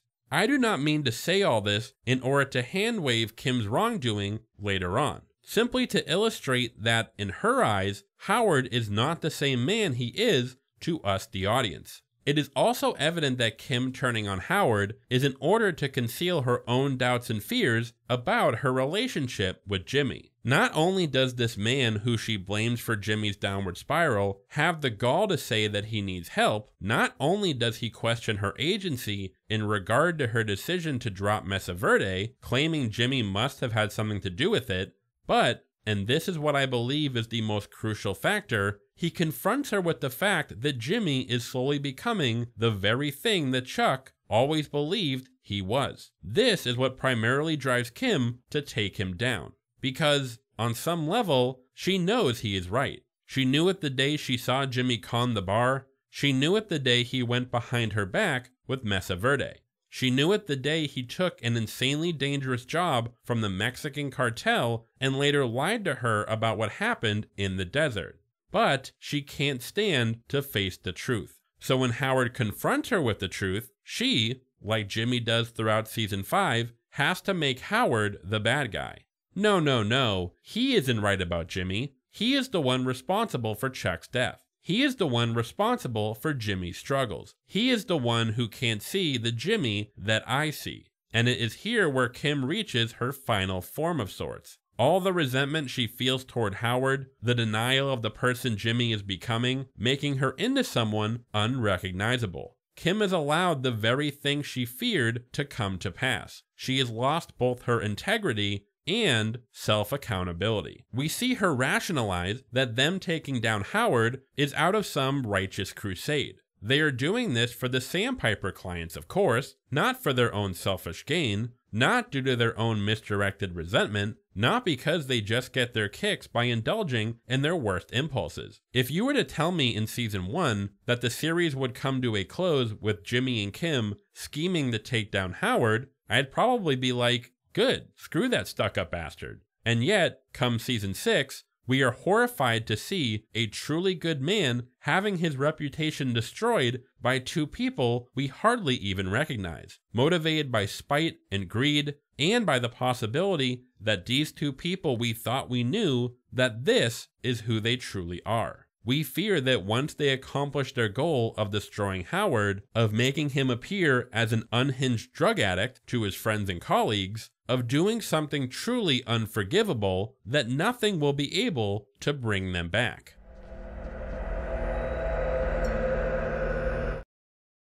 Following their successful scheme, an indignant Howard confronts Jimmy and Kim at their home. Watching Howard, a character we once despised, reveal Jimmy and Kim for the exact sort of people they have become was immeasurably satisfying. Seeing Jimmy and Kim show not a shred of remorse for all the awful things they have done because, in their eyes, it wasn't a big deal. It was only a minor setback for a man like Howard, until something is done that cannot be undone, as Lalo enters and executes Howard to Jimmy and Kim's horror. It is at this moment that any bullshit rationalization or denial falls away, where Jimmy and Kim can no longer deflect blame, where the consequences of their actions hit them with full force. Upon realizing that Howard, a truly good, caring, righteous man who was loyal to his friends, who decided to see the good in Jimmy, will forever be remembered as a drug addict who took his own life, and it is all their fault. It is this that finally leads to Kim realizing the person she has become. There are plenty of times throughout the series where Kim used her own smooth-talking skills to meet her own ends. When she is able to retain Mesa Verde as a client following Jimmy's scheme by giving Kevin a reality check, when she was able to face down the horrifying Lalo Salamanca, saving Jimmy's life. But when she utilizes these same skills to rebuff the accusations of Howard's wife Cheryl, that they had something to do with Howard's death by way of gaslighting her, making her feel guilty for not recognizing Howard's completely fabricated drug addiction, it was revolting. This final manipulation by Kim gives her no satisfaction. Unlike Jimmy, who it seems has been wholly consumed by his alternate persona, Kim, it appears, has snapped out of it to an extent. She fully recognizes the monster she has become. She realizes her worst fears have come to pass. She is horrified at just how easy it was for her to destroy a woman's entire world. And upon doing so, rather than filling her with the thrill she once loved, her final kiss to Jimmy is not one of exhilaration, but rather, unbeknownst to him, of goodbye. It is after this that Kim rescinds her law license and decides to leave Jimmy. I have heard some argue that the show lets Kim off the hook in a sense, in that it frames Jimmy as more of the bad guy and corrupting force, if you will. But I honestly don't know how anyone can say that following this scene. The show blatantly demonstrates that Kim is not a powerless victim of Jimmy's bad influence, but a fully autonomous character who makes her own choices for her own rationalizations. In sharp contrast to Jimmy, who for the last 3 seasons has almost religiously shouldered the blame for his actions onto others, and even does so in this very scene, refusing to take responsibility for his role in Howard's murder. It was both cathartic and heartbreaking to see Kim defy this, to take full accountability for her actions, to see her recognize that the one person she loves most in this world, who brings out the best in her, also brings out the worst. That she is in part responsible for the moral corruption of this man she loves so dearly. Perhaps wondering what would have been different if she had drawn the line sooner or left Jimmy instead of asking him to marry her. Wanting so badly to turn back time, but accepting that she can't, and what's done is done. Disgusted with herself upon admitting that she caused others so much pain and tragedy for nothing more than a cheap thrill. A masterful scene and culmination of Kim's transformative arc. And immediately upon Kim leaving Jimmy, we smash cut to years in the future where Jimmy has fully embraced his Saul Goodman persona. I have also seen some say that this was a bit abrupt. However, I could not disagree more. The immediate jump to Jimmy fully becoming Saul demonstrates that Kim truly was his last connection to humanity, that she was the only thing keeping the glimmer of good buried within him from being snuffed out, and upon her leaving him, there was nothing to keep that glimmer alight. As I have said in the past, what makes a prequel work is how it recontextualizes or makes you view in a different light the events of the source material. And I was floored upon how effectively Better Call Saul did so. I went back and rewatched a number of Saul Goodman scenes from Breaking Bad, and my God, it is incredible how differently I perceive not only him as a character, but just his overall vibe. Every time Saul showed up in Breaking Bad, it felt almost like a nice comedic break. I was always glad to see him and felt the scenes with him were far more lighthearted. But now every time I see his smug fucking grin, I am filled with disgust. I am revolted by him, unable to see him as anything more than a hollowed out shell of a man I once felt so much for. To see the contrast between Kim, who we later learned couldn't even bring herself to accept her cut of the sandpiper money, who still feels immense guilt for her actions, who still, despite knowing them being together is not possible, feels so much love for the man he used to be, to see him coldly dismiss her, to act as if there is nothing, nor was there anything between them, just as his own brother did to him so long ago, is devastating.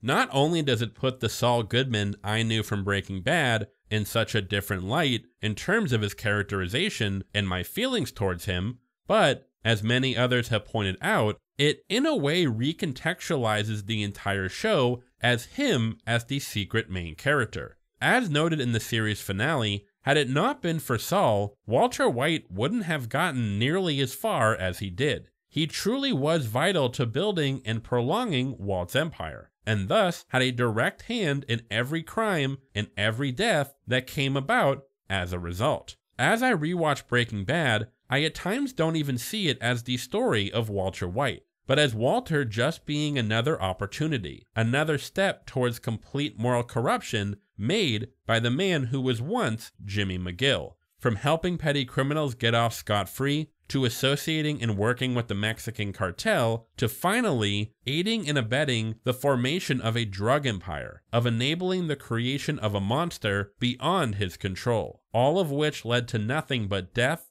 horror, and destruction. And in true tragic fashion, it was only a matter of time before the consequences of his actions finally caught up to him. Following the events of Breaking Bad, namely Walter White's drug empire collapsing and his subsequent death, Jimmy is forced to go into hiding, eventually taking on the name of Gene Takovic and finding work as a Cinnabon manager in Omaha, Nebraska. Though Jimmy is, for the time being, a free man, he is plagued by both paranoia of someone discovering his true identity, but also laments no longer being on top of the world, of being a winner, of kicking ass and taking names, of being Saul Goodman. But after he is recognized by a cab driver by the name of Jeff, Jimmy is given the chance to resurrect his former persona. After using his charm and charisma to con his way into the home of Jeff's mother Marion, he recruits Jeff and his friend Buddy in a con to rob the mall at which Jimmy works. Following the heist, Jimmy is successful in protecting his identity as he informs Jeff and Buddy that if they tell anyone his true identity, he will implicate them for the robbery and take them down with him. Despite this initially seeming like it was simply a ploy to keep himself out of jail, it is evident that Jimmy is once again enthralled by returning to his flippin' ways and seeks to keep that train going, recruiting Jeff and Buddy to indulge in more schemes, namely drugging businessmen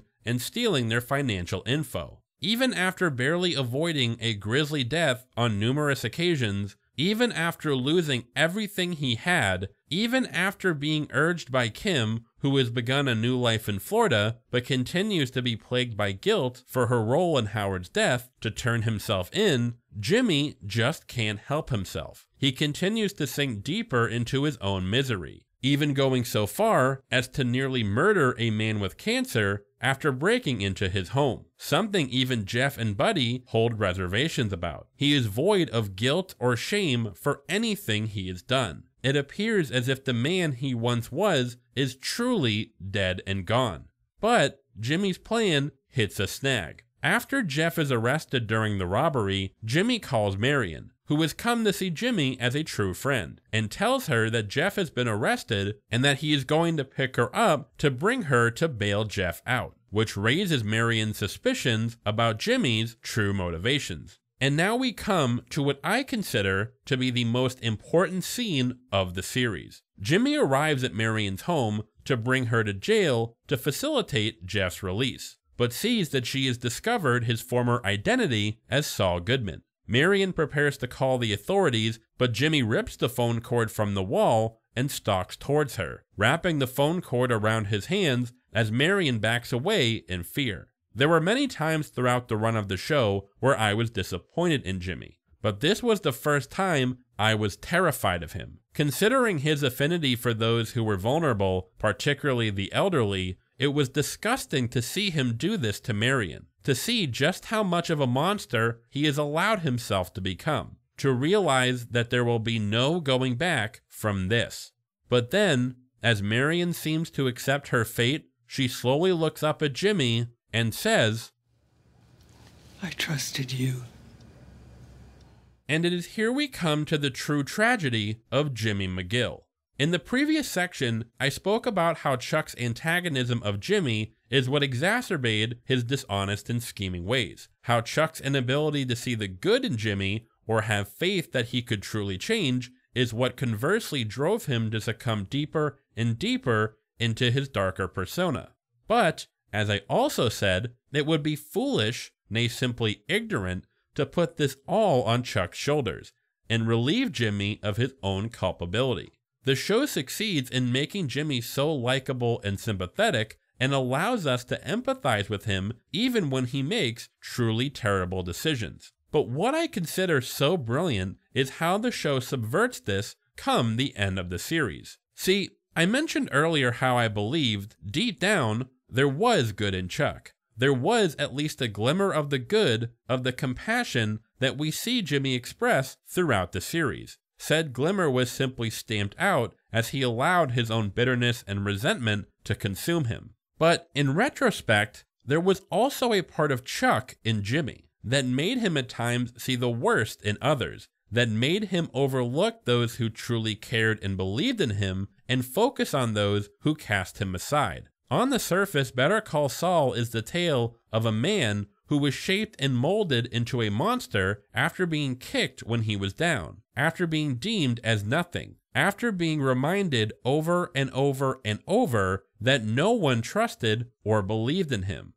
However, this is complete bullshit, because there were those who didn't see him as nothing, who did believe in him, who did trust him, who gave him the benefit of the doubt, who saw in him the man he always wanted to be seen as. And yet, it was always the setbacks that drove Jimmy to allow himself to become nothing more than a petty crook. a selfish bastard, and a moral criminal. And as a result of doing so, he let down those who believed in him, who trusted him, again and again and again and again and again and again.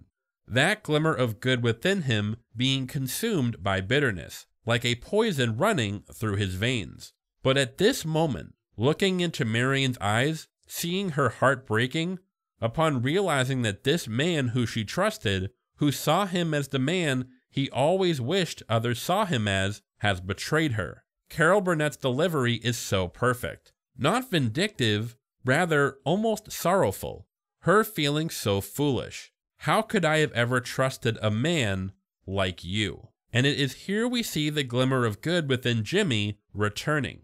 Bob Odenkirk's performance being so incredible, you can actually see the humanity within him resurfacing just in his facial expression. In her eyes, he sees all the people he let down, all the people who put their trust into him only to have said trust taken advantage of. He has finally become the wolf. But instead of feeling like a winner, he only feels shame and disgust upon realizing what he has become, succumbing to his fate as Marion calls the authorities and he is taken into custody not long after. However, despite us seeing the humanity within Jimmy return, it unfortunately doesn't last long, as upon being incarcerated, we see the reemergence of his Saul Goodman persona, in true Dr. Jekyll, Mr. Hyde fashion, him laughing maniacally in his cell before requesting former colleague Bill Oakley to assist in representing him, and, once again, utilize his manipulation skills to, as he puts it, come out on top one last time.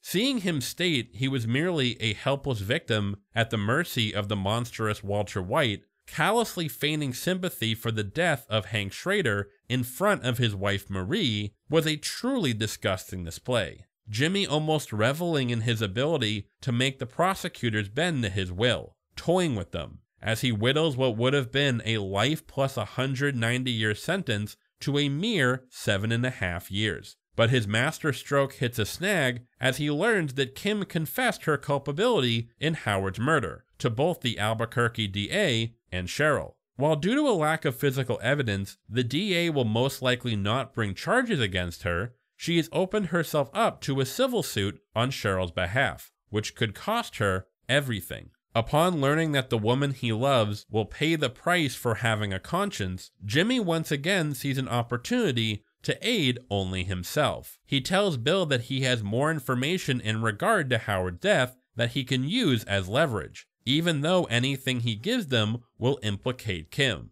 likely condemning her to a lifetime in jail in exchange for a weekly pint of mint chocolate chip ice cream, just when you thought he couldn't succumb any lower. On the day of Jimmy's hearing, Kim is present, waiting helplessly as she awaits her fate as Jimmy takes the stand, beginning his sob story of being a victim of Walter White, playing the court like a fiddle, once again demonstrating he is incapable of acknowledging his own culpability when it comes to anything, to acknowledge how his actions could possibly hurt others. Me stealing from my own family store? No, there is no way that had anything to do with it shutting down. That was all my father's fault. Him and his good nature. Just another way of saying he was a pathetic sucker. Me trying to bring the Sandpiper settlement to a close? No, see, I was the one looking out for the clients, while HHM were the bad guys. It wasn't strictly for my own financial gain.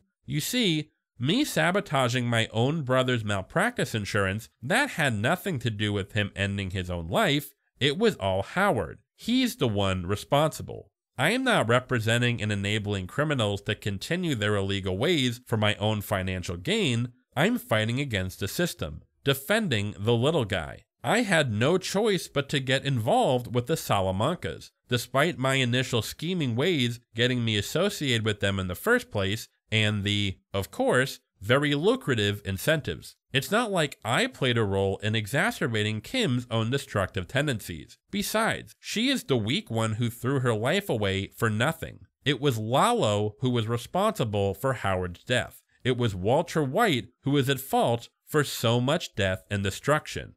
Me? A criminal? A liar? A manipulator?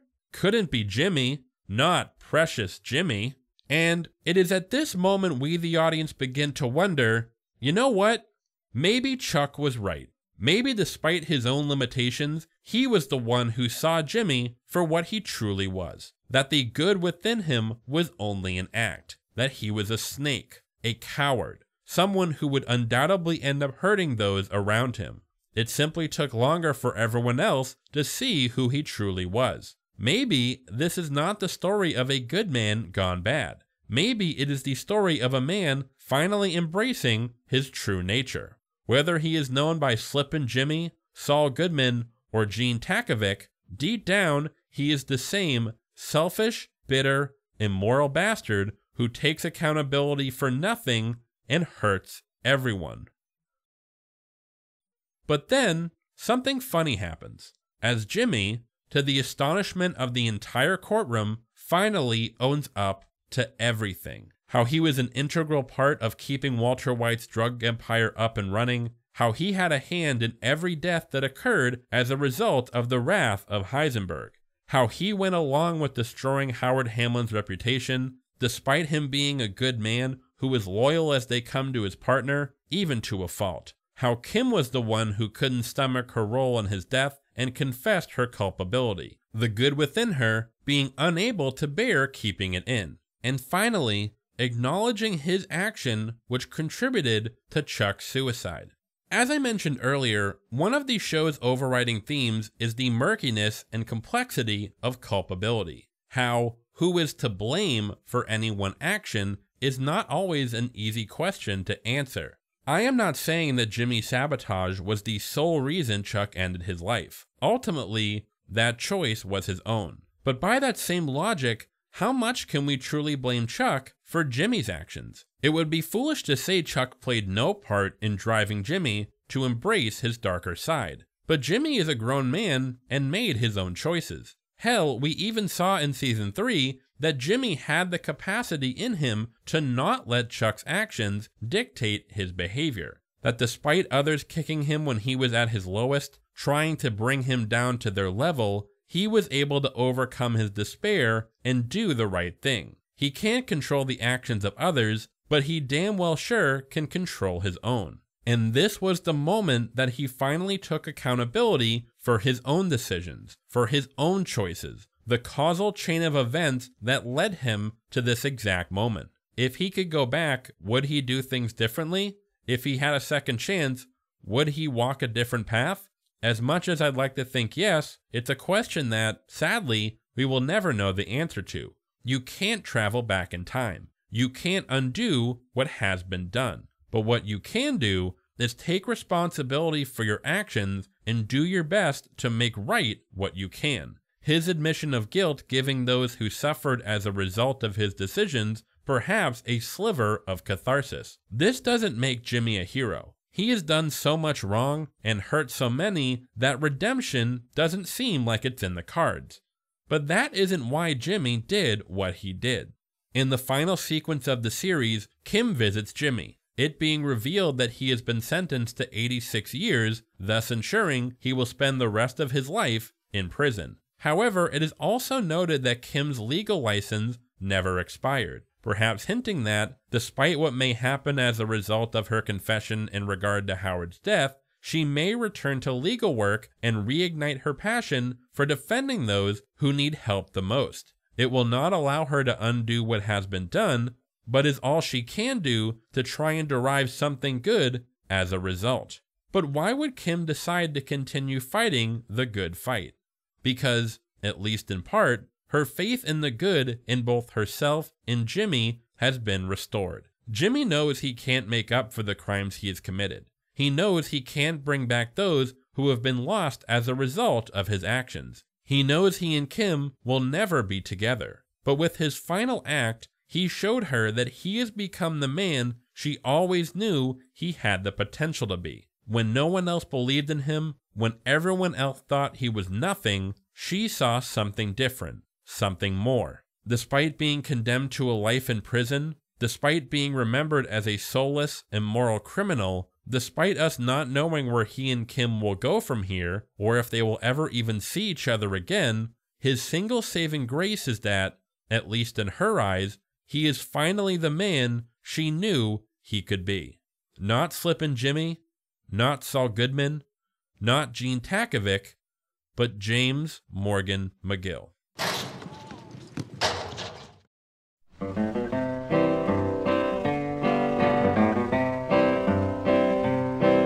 I wished I had some. If you were a fan of this channel, you will know that every time I embark on an analysis, whether positive or negative, my intention is to highlight what it is you can learn from a piece of media that will improve your ability to critique your own writing and or the writing of others. Obviously, there is much one can learn from Better Call Saul, but there is one lesson in particular that I want to highlight. There are all sorts of biases in regard to certain types of media that are perpetuated even to this day. Whether that is award ceremonies overlooking stories or performances due to genre bias, not that I am speaking of anything in particular, or maybe many being under the impression that animation is a lesser medium of storytelling, something that has been disproven time and time and time again. And yet, as much as I rail against this bullshit, I, clearly, am guilty of it myself, since my initial skepticism of the series was in part driven by its status as a prequel.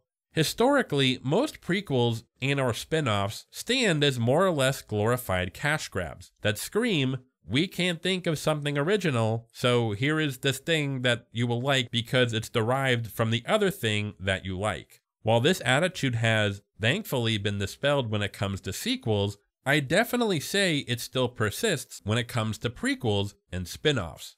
Well, not anymore. Even if you disagree that it is superior to Breaking Bad, Better Call Saul still stands as not only a show infinitely better than it had any right to be, as not only one of the finest television series of all time, but as a resounding fuck you to anyone who doubted it. Though all of those who worked on this series deserve praise, I particularly want to give notoriety to Peter Gould, who took over as sole showrunner after Vince Gilligan's departure from the writer's room at the beginning of Season 3. While I saw Jimmy McGill, a.k.a. Saul Goodman, as a one-note comic relief character, he saw something more, something amazing, something utterly unprecedented. Better Call Saul taught me that aside from skill, passion, and courage, above all, it takes believing in your story to never doubt its potential to truly make something special. A lesson I will not soon forget. If there's any thought that I think of me for a little support, at a time of need, it'll be alone. Not a chance.